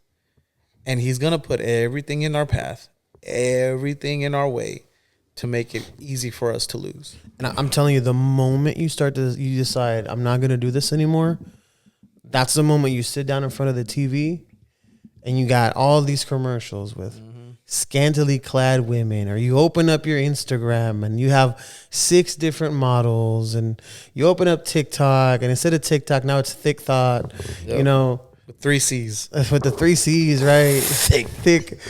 And it's some at times it's something you've never even seen, but now the moment you decide that this stops now is the moment you start getting all these triggers immediately like that. And that's where your intentionality comes into play. Yeah. Do you really want to get rid of this? That goes for everything. Do you really want to, like me? I know how to lose weight. I know that I can lose weight. I know the steps and measures that I need to do. But am I going to do them? I'm not intentional about it. I've become comfortable in who I am. It's an unhealthy comfortness. Bro, just at me, bro. And the reality, now that you say that about intentionality, it's also the matter of you need to know when to call things quits. One of the reasons that I was directed a lot into porn was my access that I had it online, but more than online, in social media. Yeah. For example, Twitter. Oh, yeah. Unfiltered. Or X. Completely unfiltered. I can't. I deleted that. I deleted my Twitter because I could not access Twitter at work. Yeah. I would be scrolling, and even if it's not something that I would follow, it would just pop up. Yeah. And for Twitter specifically, it was so easy for me to rabbit hole. Right. And then you just threw the and whole... then you're like, yo, where did I land and how? Right. And so... And people will hate to hear this, but at a certain point, you need to say this specific social media app that I'm at is causing me to stumble. Mm-hmm. And as much as I love the people that I'm with, or as much as I love who I speak with, and as much as I love who I share, I need to take a sit back from that. Yeah. I don't know if it's canceling the account altogether, or if it's just closing it for a few months, or just stepping back from it. But that's part of that intentionality that you hear. Yeah. You need to know what you need to quit so that you are able to quit. Right now, intentionality is a big thing in my life. Same. Intentionality with our relationships. Intentionality with my relationship with God, with others. I think the more that you start putting your time into a relationship with God, a true, honest relationship with God, you'll find that He'll start filling all the places that other stuff started, had a hold of. So if loneliness was something that caused you to run to pornography, guess what? There's many verses in the Bible about Jesus being there. There's loneliness, anxiety, depression, lust. All that stuff slowly starts getting filled in.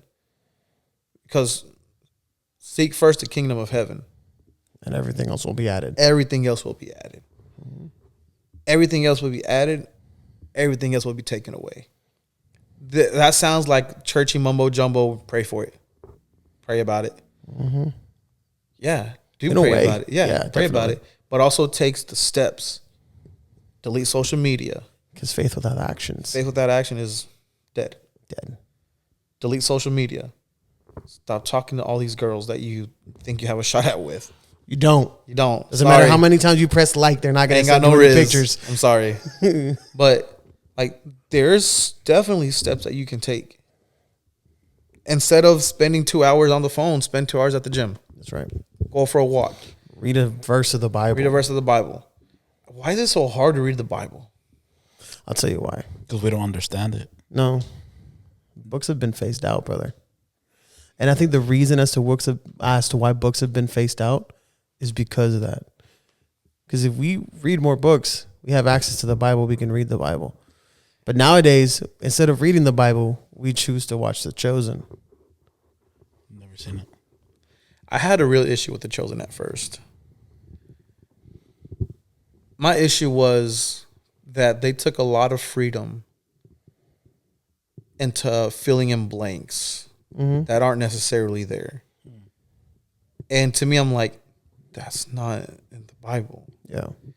But at the same time, it really made Jesus a personable character for me. Yeah, it humanized him. It humanized him.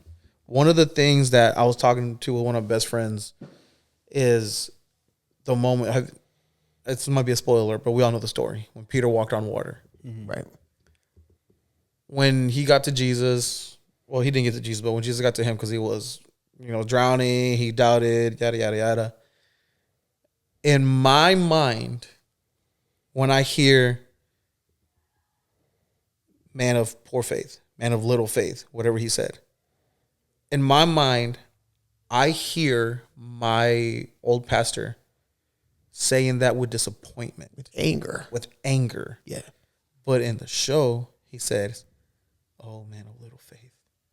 Like He's talking to a son.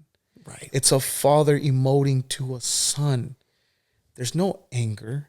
There's no disappointment. There's only love. Mm-hmm. I find it in my life that, and I told him this, it's hard for me to read my Bible because the only way I have understood it is with anger. So now when I see things, it's hard for me to grasp the love that's actually there. Yeah. Because I only understood it under anger, disappointment, need, failure. But now I'm seeing things through a different lens of joy. A child. Not just an object that can do something for you, but a person. Not just something that can give, but it's just there and is okay with being there. Yeah. And it's hard for me to look at it now because it's almost like I'm seeing things as like, I've wasted so much time, but it's never been a waste. It's always been a step to get me where I needed to be. And to me, that's why, like, lack of understanding too, like Albert said. Some of these kids don't understand books. Ye thou holy and cometh and thus saith the Lord. They're not going to get that. The Gen Z Bible, have you heard about the Gen Z Bible? Yeah. Dude, I think that's awesome. It's pretty cool. It's a joke and everything. Like, it's fun. Not a joke. It's fun, but it makes it relatable. Right. Like back in the day, VeggieTales was relatable. Right. Because if you like to talk to tomatoes, if it's fun. But how do we now interpret everything that has ever been taught to us wrong, right? How do we understand the word now? What do we have to do? Where's Honestly, our help? The first step is to unlearn everything you learned. That's a tough battle. You can't fill a full cup. Mm-mm. That's one of the main struggles I had because I'm in the same way. My parents generally took the time to explain things for me, but it was always with a Bible, with a side of Bible on it. It was always very Bible tinged. So everything they said was, well, this is wrong because the Bible says it's wrong, and this is this because this is this, and it would go back and forth like that, and it's the main reason as to why we created something like this podcast, because questions were discouraged. Yeah, it was, this is what I believe, this is what I know, and if you don't believe what I you don't believe what I believe, then you're obviously wrong. Yeah, and I think as a Christian growing up now, I've had to learn to unlearn. Yeah. And to keep and approach everything with an open mind. So when I started doing worship at the church that I'm at now, I've always done worship since I was a kid. I was like 9 or 10 years old when I started doing worship. And must be nice to be talented. Yeah, obsession over talent. But I slowly realized how much, and I don't think I've ever said this out loud, I realized how much I hated it. I hated worship because coming into a new place that actually worship made me realize I hated the man that I became, that they made me to be. And I allowed them to do it. But it was habit for me. It was just something that I always did, so I naturally fell into it. The first service that I did, it was maybe 3 months into us attending that church. And it was like, same habits. You get them hyped up, not from the word, but from what you're saying, not from God, but what you're saying. And it's not you worshiping with God or for God, you're worshiping with emotion. Yeah. You're leading with emotion. And when I didn't get the reaction that I usually get because it's what I know how to do, I felt like a failure. And then when they broke down, like, well, this is why you're not doing it how the Bible says to do it. You're doing it how others have taught you how to do it. I started disliking worship. And it hurt because it was always an integral part of me, but I didn't worship how I was supposed to. So I didn't know, I had to unlearn all that. And it's always been the same story for me. Growing up, like you said, I wish I could have just somebody talk to me like a person instead of talk to me like another member of the church. Another member of the church. Like, okay, I get it. Bible ties into everything. God ties into everything. Yes, that's fine. Awesome. I get that. But sometimes I just want somebody to sit with me and say, bro, life sucks. You messed up, man. It's messed up. I'm sorry. Yeah. I get it. I follow you. I need that. Yeah. Us as men, we don't have that. Women don't have that. I need somebody to be able to tell me, bro, I'm sorry you're going through this. Like, yes, you don't have the power to fix everything, but you have ways to make it better. Yeah. We have to put ourselves out there for others if they need help, that you can make it better. It doesn't always have to run back to theologies and spiritual attacks and whatever. In that moment, your person, you have a way to make it better. Let's go play basketball. Let's go out to dinner. Let's get your mind off of that. Let's get your mind off of it. You know, that's one way. Instead of constantly berating people with, well, it's because you're a sinner. Well, it's because you have the spirit of this. It's because you have the spirit of that. It's because you're not praying enough. It's because you're not reading the Bible enough. No, man, I'm a person. I'm going through stuff. I'm going through crap, bro. Give me a little bit of grace, because the grace that I need is the one that you didn't have and you're failed to give me now. And I feel like most of the time, when, like you said, like, we're human, we go through stuff.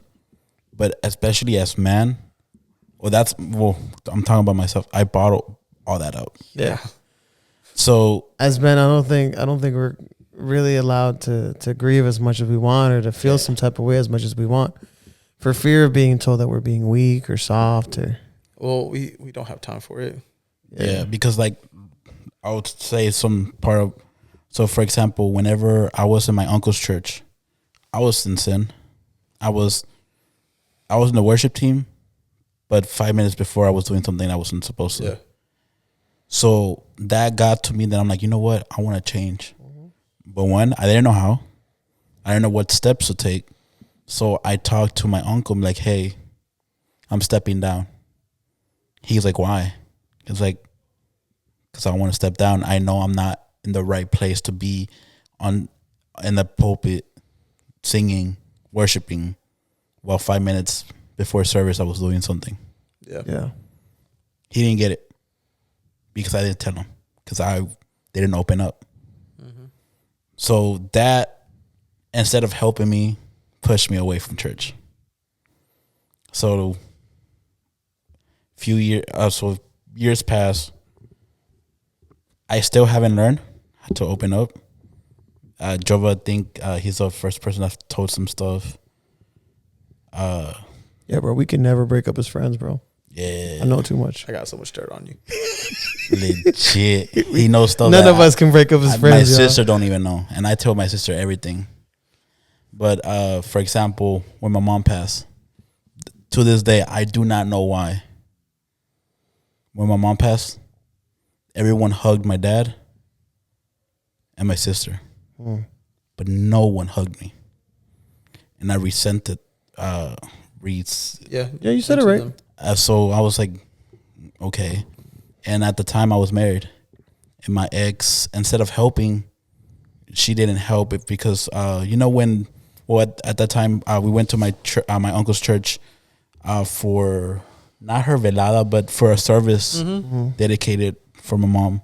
Right. They asked for the family to go to the front, and I was like, no, I don't want to go. Like, I legit don't want to be here. But they forced me, and they prayed for me, but I didn't let no one touch me. I just went down and cried. And the thing that got me mad was that my ex-wife's mom was like, go hug your man before someone else hugs him. But I'm like, I'm not even thinking about that. It's ironic. I'm sorry. That's not that. I'll stop. Dale. But you're right. But I'm like, why are you thinking like that? Yeah. So this is where I'm going. So there was one time we were at the Mount. It was a Tuesday, still remember the day. There's 2 prayers that I've always prayed. And I'll open up. One is I always wanted God to use me as an instrument. Mm-hmm. That's one of my biggest prayers. Yeah. But I never had told anyone to. I don't think my leaders knew because I never told them. And my second was I wanted to feel hugged by God.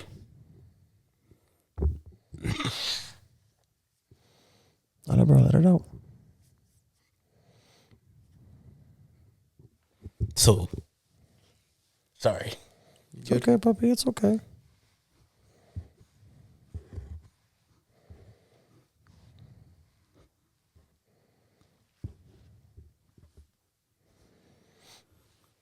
So that Tuesday, I was just praying. I was like, God, I'm tired. I'm going through so much. And I felt my worship, my young adults pastors pray. And the way that they were praying, I was like, I don't feel anything. I was just like, God, like, are you even real? Like, I'm tired. And then I just stayed quiet. I was like, you know what? I'm done.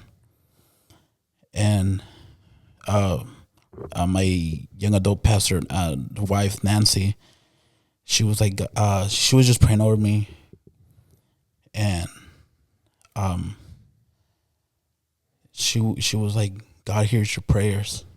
But I'm like, everyone could say that. Yeah. Yeah. So I was like, it's whatever.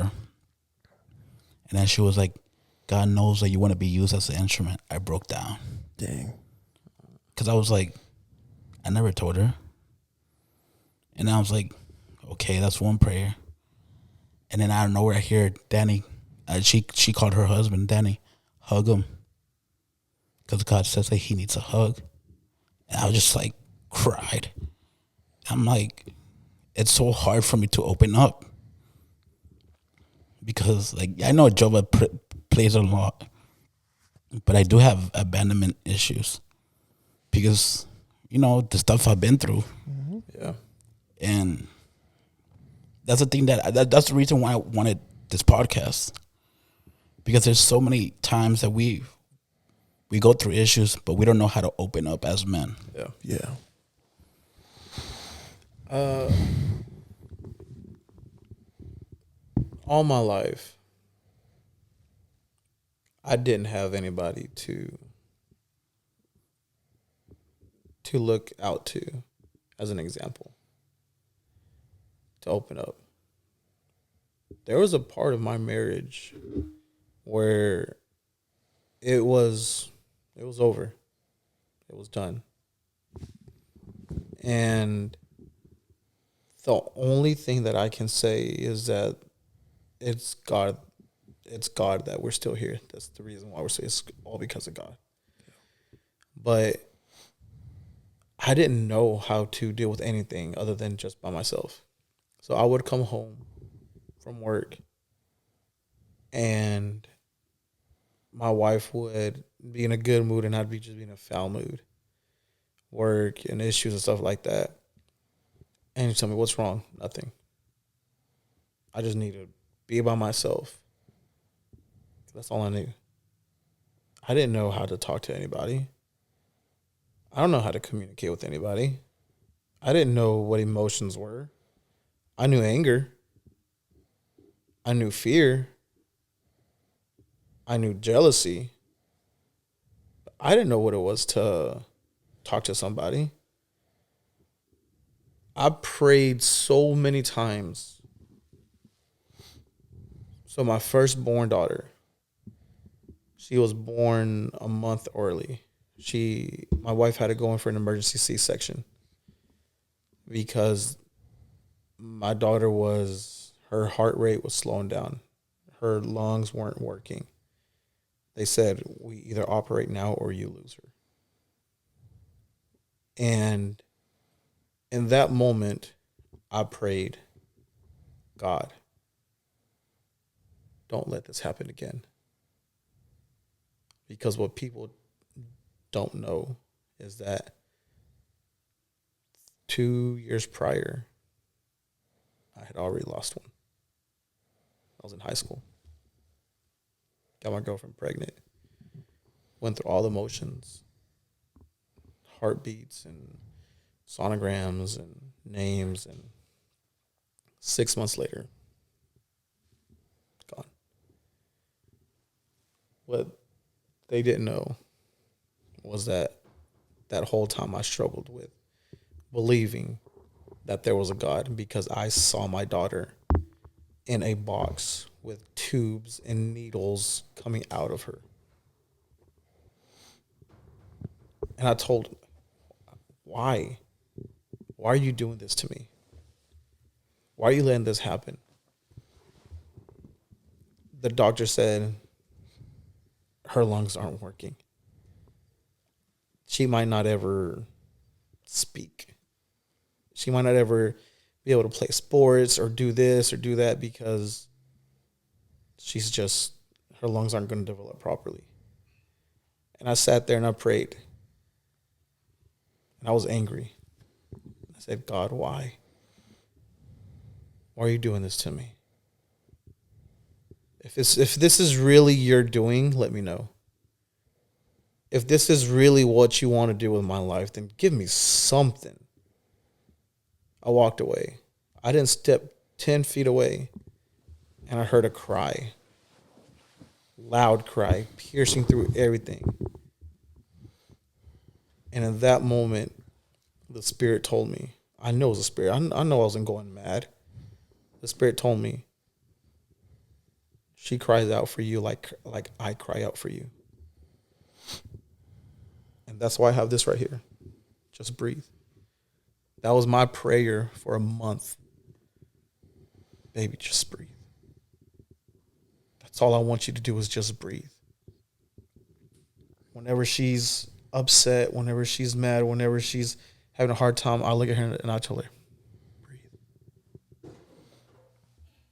That was the one promise that God gave me. I didn't want anything else. I had a whole bunch of issues. We all do. But in that moment, I just wanted God. I just want him to tell me she's fine. She's okay. That set up a whole other list of issues after that. Yeah. But I get it. Like, after that, when my wife wanted to have another child, I didn't tell her why. And it became an issue. Big issue. And we finally started communicating. And it was finally like, you know what? I'm letting my issues get out of the way of something that can be beautiful for the both of us. And now my youngest, bro, she's a light, man. But there are so many times when I wish I would have just said something, reached out to somebody. But let's be real, we don't have that luxury. Yeah. Because we have to be strong, right? Mm-hmm. If we don't provide everything at every single moment, then we're just deadbeats. Yeah. We're not granted grace. We're not granted second chances. We don't have that luxury that, oh man, she's trying. She's a mom and she's trying. She's doing her very best. we don't have that ability to try to do our best. We have to be the best. I have to be the best for my daughters. And it's so easy to find myself in failure. Like, there's so many times where I look at my life and I'm 31 years old. I've been living with my parents for the last 5 years. Why? Because of stupid decisions that I made financially in the past. And it's a long process to right all those wrongs. I see people my age with houses and this, and they have all these things. And I'm like, have I not been serving you? Have I not been faithful to you? Have I not been following you? I see you do this for everybody else. But me. When is it Edgar's turn? You know, it's funny you say all that stuff because those are all the stuff that I've been feeling and thinking about the last 10 years of my life. I don't think Albert knows this, since we're all kind of sharing our experiences. But one of the main reasons as to why I left the church was because of that anger that I felt, because I lost a child as well. And not many people in the podcast know, but the people that really are close to me know that. And I went through the motions. It was around COVID. And because of COVID, they don't allow you to be in the sonograms with your wife and ultrasounds and stuff like that. But the one day I was able to go in, it's the day that they tell me that the baby's there's no heartbeat to her. And I remember being pissed because the whole time throughout this whole pregnancy, I'm telling my wife, I know God. God's not going to let us go through this. You know, the baby's going to be okay. We're going to be fine. And, you know, we're going to have a nice bouncing baby girl. She's going to be great. And I remember because it was the first time her mom was there with us as well. So we're both sitting there and we're seeing the nurse scramble, trying to figure out why she can't hear a heartbeat. And they sit us down and they go through the whole story, you know, the whole spiel. We don't find a heartbeat for the baby. And I don't think the baby's going to make it. This and that. And she cried. Her mom cried. And I remember that I had to stay strong. I didn't sit in until 3 months down the road. And it happened because they told my wife, you can either take it to term and have the baby be born stillborn, or you can abort it. And my wife chose to abort the baby. She got the pills, but she didn't do it right away. And then 3 months down the road, she takes a pill. And she tells me how she could feel just something washing in through her. And I was like, okay, well, I'm going to go get something to eat. And, you know, I didn't make it a big deal. I gave her a hug. I was there for her. And I get in the car and I break down. And I'm not going to lie, I went off. I cursed at God. How could you? How could you do this? I trusted you. You know, you told me you had my back. You told me you would protect me. You told me if I put the kingdom first, then everything else would be added. You told me that I don't need to worry about food or clothes. That if you look at the lilies and how you dress them and you look at the birds and how you feed them and take care of them, how much more? I said everything. And it drove a wedge in my belief. And I was still leading worship in my church. And everybody kept telling me, oh, you're so strong. I can never do what you're doing, you know. I can never be here and knowing what happened and act like nothing happened. And I had people telling me, which got me angrier, that it happened because I was in sin and it's funny now, but I remember that I said some rude things, some very mean things to that person, who then I had to come back and apologize. I know. Ew, no. And we left the church 2 years later. I'm sorry. Yeah, 2 years later, Naomi tells me I'm pregnant again. And all this drove a wedge between us as well. Because the same questions I was asking God were the questions she was asking me. Like, you told me we were going to be fine. You said not to worry. Yeah. You said the baby's going to be okay. You said this, you said that, you said this. Why? Why did this happen? And I didn't have an answer for her. So whenever she tells me she's excited, tells me that we're going to have a baby, I've already been hurt. Yeah. I've already been destroyed inside. So my reaction is, cool. That's great.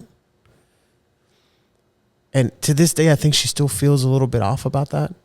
And I broke down with her afterwards. You know, when I first saw Wilson, who it's just like your baby girl. She's my son. This man, I can't stay pissed at him. But throughout the pregnancy, it's something that I always regret because I was distant. Yeah. I kept my distance. And I forced myself to stay away because I didn't want it to happen again. You didn't want to form a connection.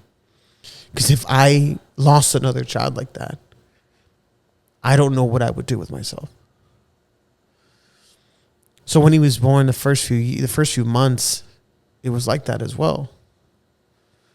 I don't want to touch him. I don't want to handle him. I don't want to change his diaper. I don't want to wash him. You do that.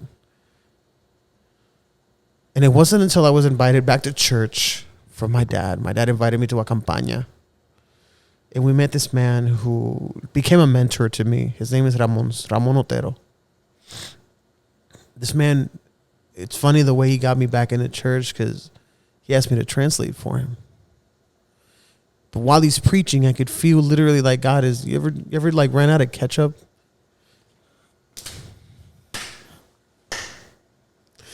And every hate, all that pain, everything just coming out of me. And in my mind, and Naomi doesn't know this right now, so if you're listening to this, I could hear God telling me, this is your promise. This is what you asked for. And I couldn't just not love this child. Yeah.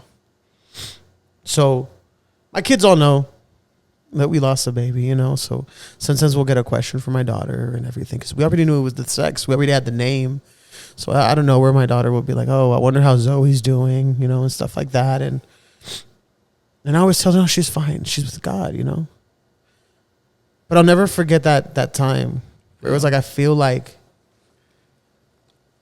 I failed as a man. I failed as a father. And in times like those where I feel like I failed as a husband, as a father, as a brother, and when I prayed, so much hate.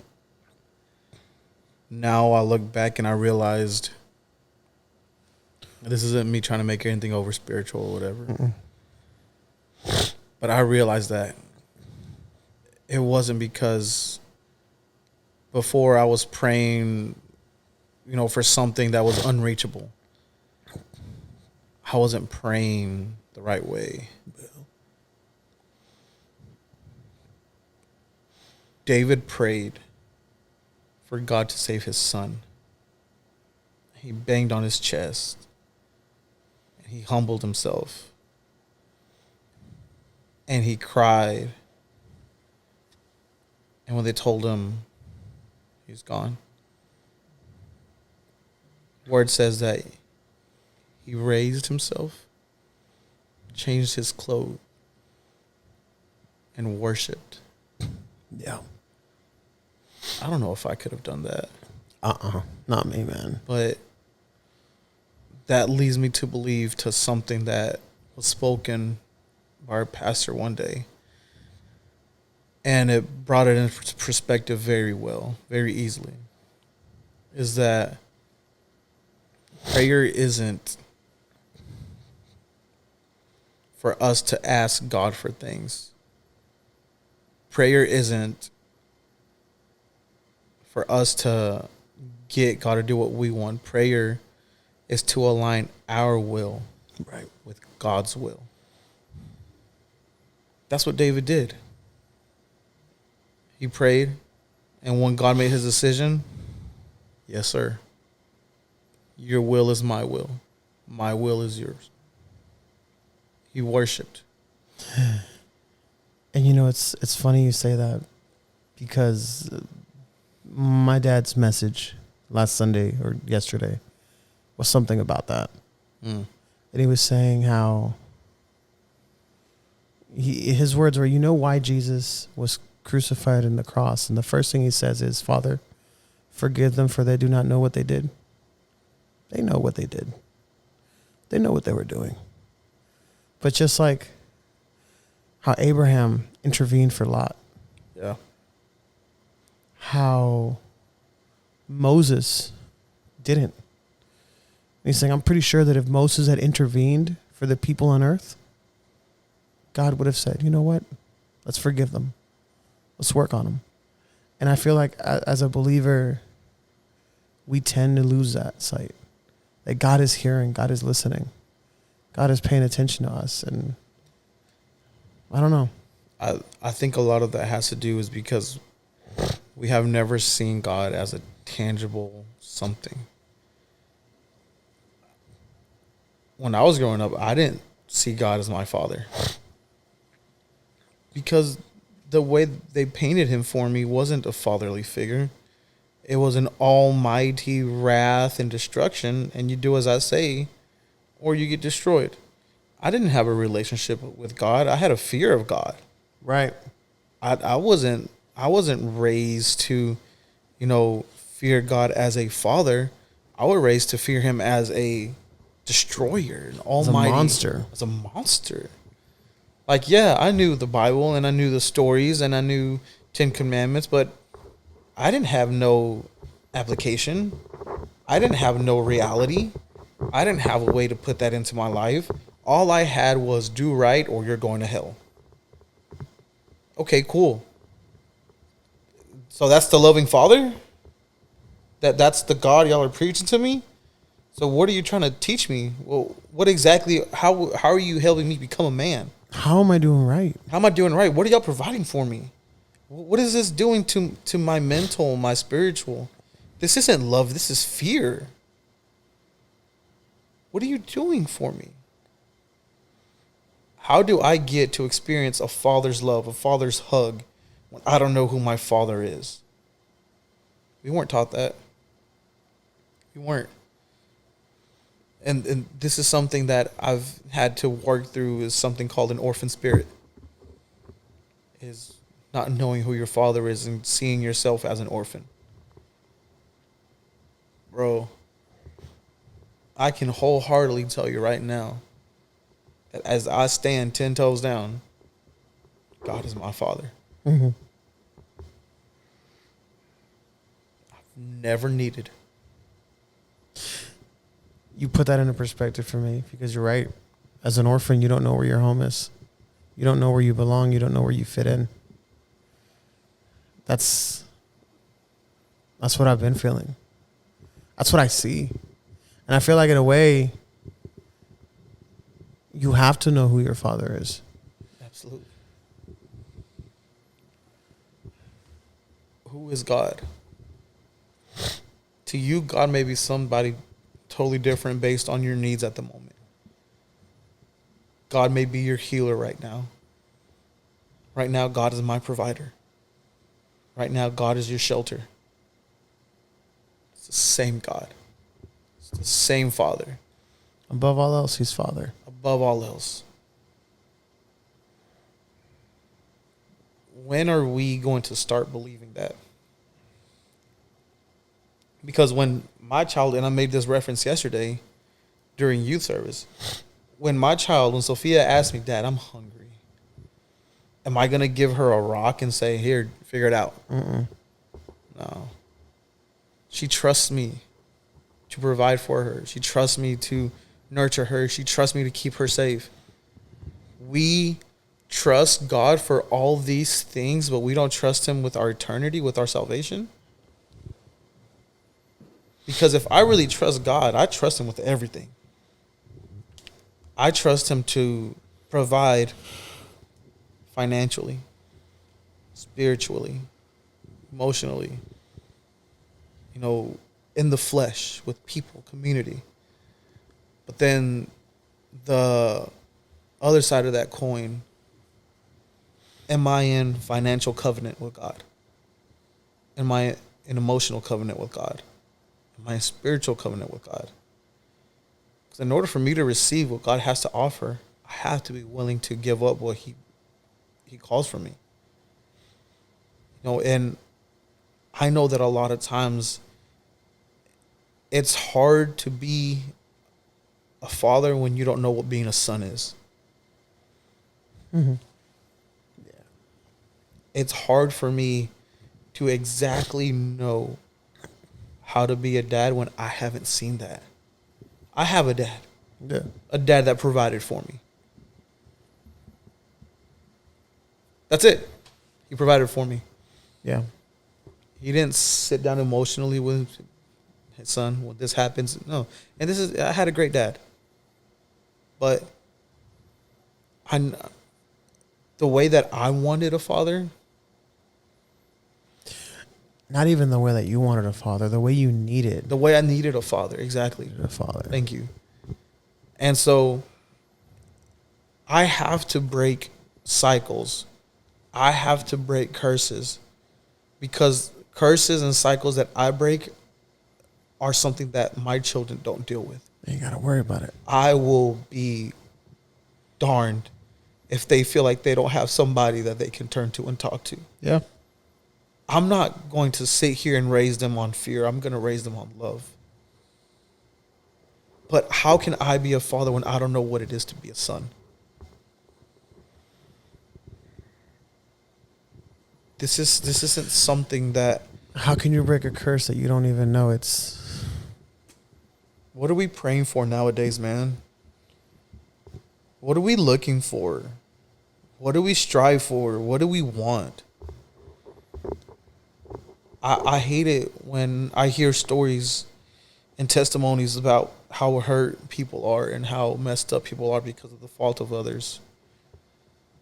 But then I remember through all that, he has still been faithful. And his faithfulness strengthens my faithfulness. Because you see by example, right? Everybody wants to do what their father does. When you were 2 years old, you put on your father's work boots because you wanted to be like dad. When you were 12 years old, you went outside and helped him work on a car because you wanted to be like dad. You wanted to know what he did. At 31 years old, I'm now realizing that I want to be a father like my father is. And it's something that is having to get worked out of me, dude. I have to work out of bad habits. I have to work out of addictions. I have to work out of feeling inadequate, of feeling like a failure. There's only a handful of people that I entrust with all this with. And how many people are viewing? This isn't an everyday conversation. Yeah. Because I've been hurt by everyday people. Yeah.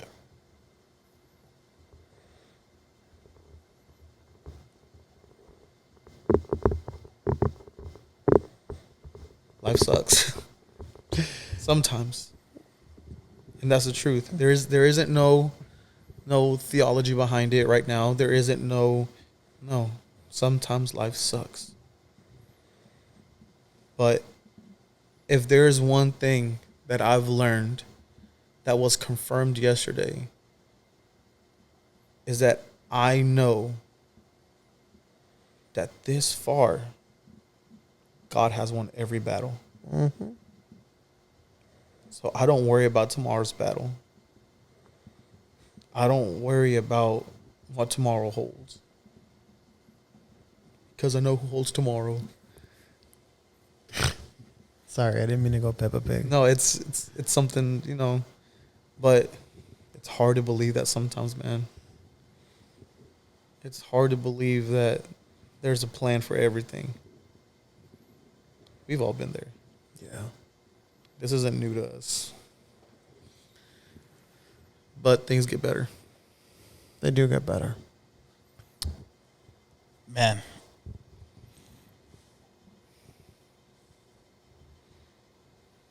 I don't want to finish the podcast, honestly. Like, I didn't think all this was going to be said. I just want to tell you something real quick.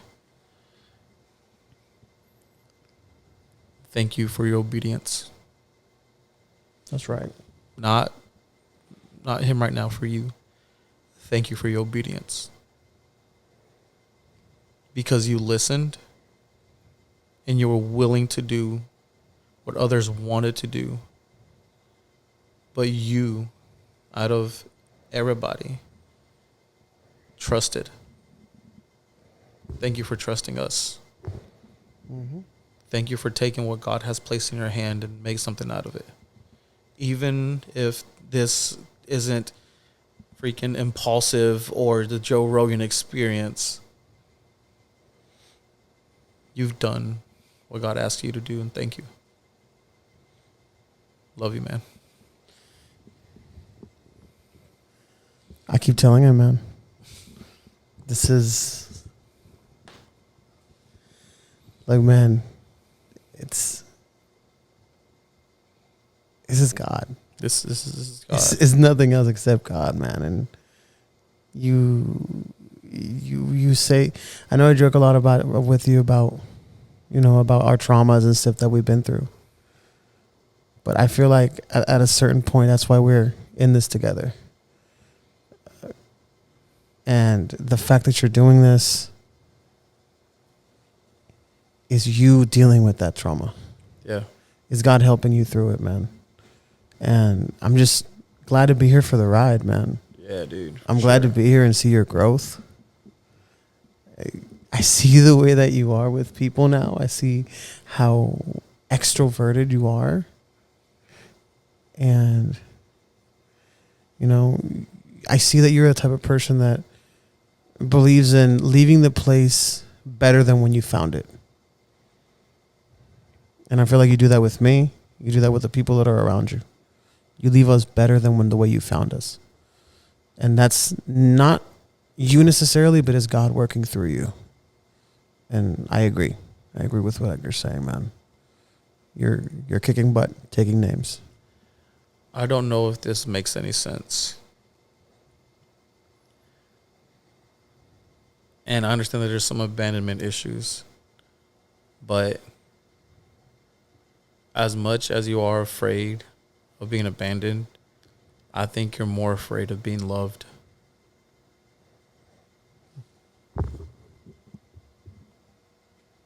I think that you still believe that you don't deserve love. And so you run from it and hide behind abandonment. Because abandonment's easy. Abandonment's easy to pinpoint. But finding a reason to be loved when you don't love yourself is a whole different situation. Yep. Guess what, bro? There is nothing that you've done to me. There is no situation that we've been through for me to tell you this, but I love you. It's the honest truth. Bro, I met y'all in a house for 10 minutes. It's like 6 other dudes. 6 other guys. I didn't know y'all for 10 minutes, and it was automatically, hey, these are family. You haven't done nothing. This is going to sound a little wrong, but you haven't done nothing for me. Jesus. No, let's be real. That's honest. You haven't done nothing for me, which means that my love for you isn't based on anything that you've done. My love for you is based on you. Don't be afraid to be loved, bro. Don't be afraid to receive the love that others are willing to give you. If you're dealing with abandonment issues, I think that's orphan spirit, bro. There's a book on that I want to give you. Our Pastor Jason Cowart, he wrote a book based on that. He had to fly halfway across the world to Rwanda to feel like a son. And we're right here. I've dealt with it. JOVA's dealt with it. Still dealing with it. If I'm honest. Bro, this isn't chance. This isn't me, again, trying to be super theological here. But if this isn't God, bro, what is? What do we really believe in? A flat earth? Still haven't given us an answer on that, by the way. No, I mean, yeah, it is what it is. The firmament. Right. Look, man, I told you this countless times, and you don't have to say it back, but I love you. And I know it's what you've told me. And he hit the nail on the coffin. You can't tell me he didn't lie. You can't tell me he lied. It's exactly what it is. But this isn't a type of game where you can go on without being loved. It's not the type of journey you're in right now. And no Diddy, but you got 2 guys telling you they love you, man. Full Diddy. Full Diddy. Oh, no. You got 2 guys telling you they love you, man. And the reality is, you've done a lot of stuff for me and my family. But even if you hadn't, like I said, you're not getting rid of me that easy, man. You need to stop believing that your failure is your fault.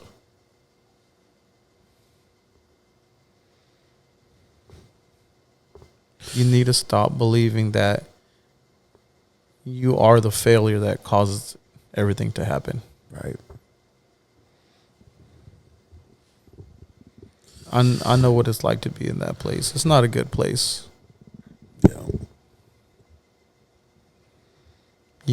What do they say? You are beautifully and wonderfully made in the eyes of God. You are so beautiful to me. Can't you see? That's all I know. I don't know how we got to you as a subject, but I love you, man.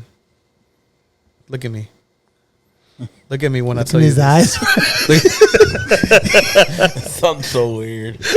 Mira los ojos. I love you. When you look at his eyes, he goes, "Ya tomaste café? ¿Ya tomaste café?" Nah, what JOVA knows, it's hard for me to say that, but honestly, both of y'all, like, I do love y'all from the bottom of my heart. Show me then. No. Don't be about it. Right. Oh, no, don't talk about it. Be about it. Nah, like, I do appreciate y'all, the words and everything. Yeah, I don't know what to say. Just, I love y'all. Aww. Hey, bro, I don't think we're in that point in that relationship right now. I love spending time with you too, bro. Oh, man. Oh, man. I love you guys. I have no idea how to end this. It's very simple. Guys, we've had a very emotional episode. It's been amazing. You've seen us cry. You've seen us share stories. You're part of us now. We're Misfit brothers and sisters. Yeah, right there. He got that tattoo for us. I'm just playing. Jesus knew ahead of time. He just knew it at the time. No, but honestly, you know, we had a pretty good talk today. I think this was one of my favorite episodes that we've done. Don't tell Heezy I said that. He's on the phone right now. No, but this is definitely one of those episodes that I really wasn't expecting to be so raw and vulnerable about. There's something about you that brings that out of me, though. I don't know if it's just the brothership, the fellowship. I need to stop myself. I look. I don't know if it's the fellowship or the brotherhood. Or just no, man. Whatever. I'm trying to be real. Look. Here's the reason why, and I appreciate you saying that. And I feel a certain comfort level around y'all's too. Yeah. And it's because we talked about this. Me and you talked about it directly one day when we first started texting. Yeah. This is what I'm looking for. Mm-hmm. This is what I want to be intentional at. This is what I need. I don't need just another good job. Yeah. No, I need a stop screwing crap up, bro. I think a few weeks ago when I texted you and you asked me how I was doing, right after I came back from Disney, and I kind of gave you like my thoughts on everything.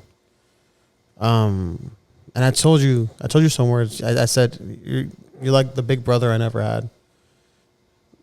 I still firmly stand by that. Like, I feel like I can come to you whenever I have issues. Are you older? No. Are you older than me? How old are you? You're I'm 28? I'm 31. 31? I'm going to be 32 this year. When? November. Yeah, you're older than me. All right.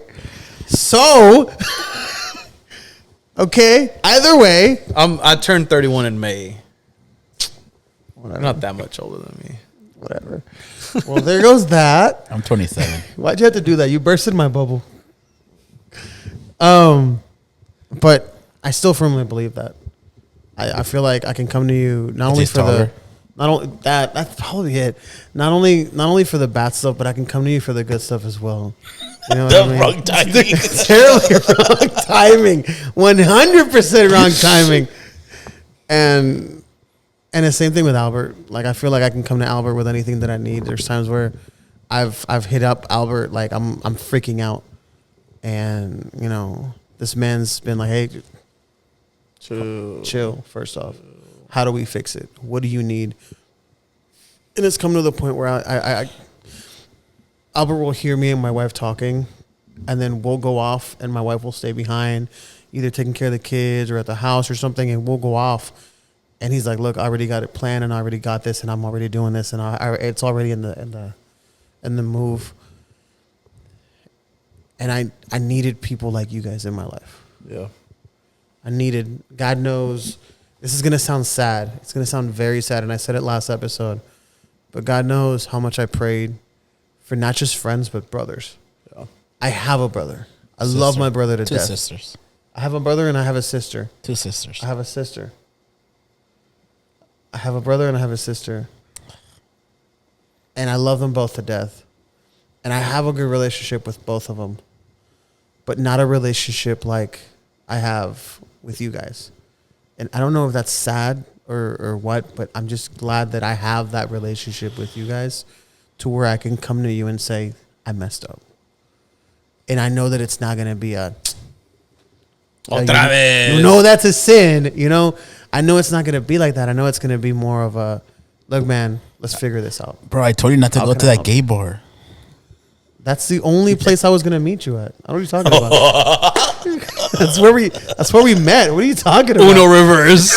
Right? No, man. I'm like you, bro. Y'all know my brother. Yeah. I love my brother. I'm super proud of my brother.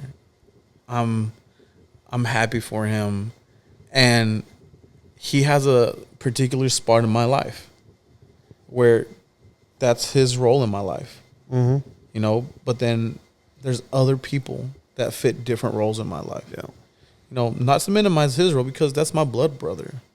I love him, you know, but there's like, he provides something for me, that y'all provide something for me, that other people provide something for me. And Dude, I don't know what it is out there, but intentionality right now, bro. Yeah. Being intentional in everything. I think that's what's gotten us to this point, because I don't think I ever knew what it was to actually feel like a brother as an equal until I met Tony, one of my like best friends right now. Wow. Okay. I said one of my Cool. best friends. I get it. You can have more than one. Ooh. When him and I talked, when we first met, it was like an instant, like we clicked. But we clicked. Oh, so you just be doing that with everybody? Yeah, just. But I'm not jealous. I'm not jealous. I'm not jealous. But his words were like, bro, we both need to be intentional with this relationship. Yeah.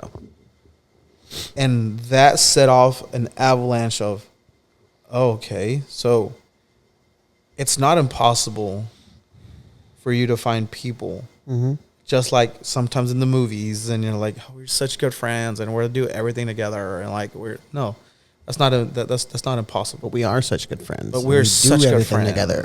and we do everything together. Right. We slay. We Like, do slay. It's not impossible to find that, and I think people don't look for that because they see it as a stigma of like, you're not being a man.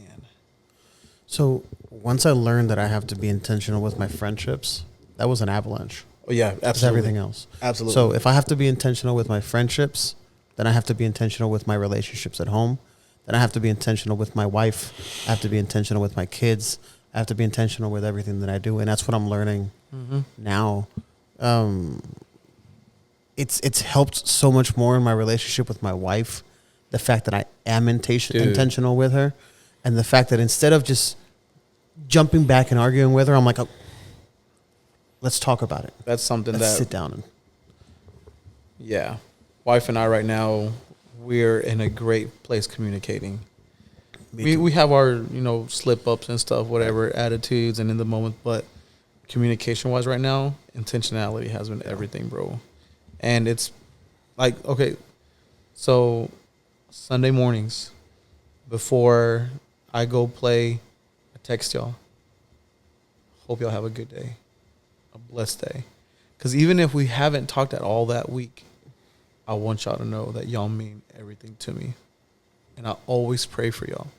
And in that day specifically, and that moment specifically, because to me, stepping into worship again, doing something I love, I want to share it with the people that I love. So that moment, I'm sharing that with y'all. With whipped cream. And with whipped cream. And ropes. Because chains and whips excite me. I mean, technically, you got to be intentional with that too. I mean, you're either in or you're out. Oh, man. Way to ruin the moment, Albert. Nah, Papa. We love you, man. Papa. We love you wholeheartedly. Thank y'all It's for never having gonna me here, change. bro. No, thank you for showing you up. for- Thank you for for real. driving an hour in Houston's traffic. In the rain. In the rain. It didn't rain. It was a little boy, rain. No, it was coming down over there. Definitely a little rain. That means I'm not working tomorrow. Anyways, you were at work. I mean, technically. Oh, AC off. No, Edgar.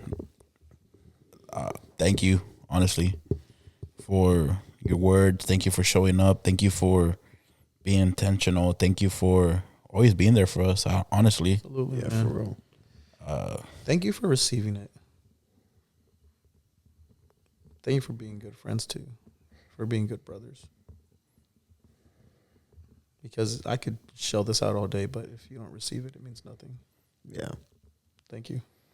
well, for me, it's hard for me to open up and to receive it, but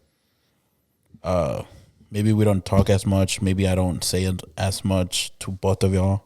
I know I have trouble with that, but I do love y'all from the bottom of my heart. Thank y'all for everything. And honestly, this is the reason why this podcast like this is the reason for this podcast, and I know I don't talk as much. I'm trying to work on that because I know he's the one that talks. But Should I talk too much? I'm just saying, like, It's okay, bro. You can say it. anyways. No comido. No comido. Me too. You hear that, bro? It's But honestly, everyone, thank y'all for tuning in to this podcast. It's a long one, but it's totally worth it. Definitely. And if you don't finish it, then you're not worth it. Jesus. I'm playing. We love y'all. He says, si no sirves para vivir. Si no vives Si no vives para servir, entonces no vas a sirves para vivir. Yeah, there you go. That's what he said. No idea.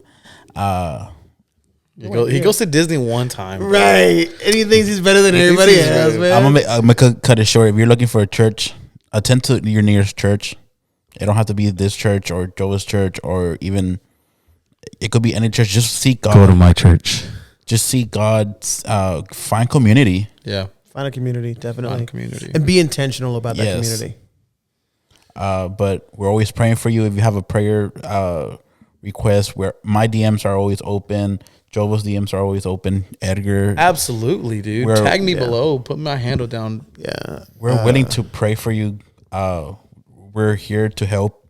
Probably not financially, but we're here to help emotionally, spiritually, every way, but financially. Yeah, no, we'll pray for everything, brother. Just send us your cash app. I'll bless that cash app in the name of Jesus, Lord. Name Bless of it. Jesus. Oh, no, I mean, just if you want me to pray for anything, That's just what send I'm me that saying, cash the app name tag. But once again, thank y'all for tuning in to the Church Misfits. That's right. Peace. Love you guys. Bye. Peace, y'all.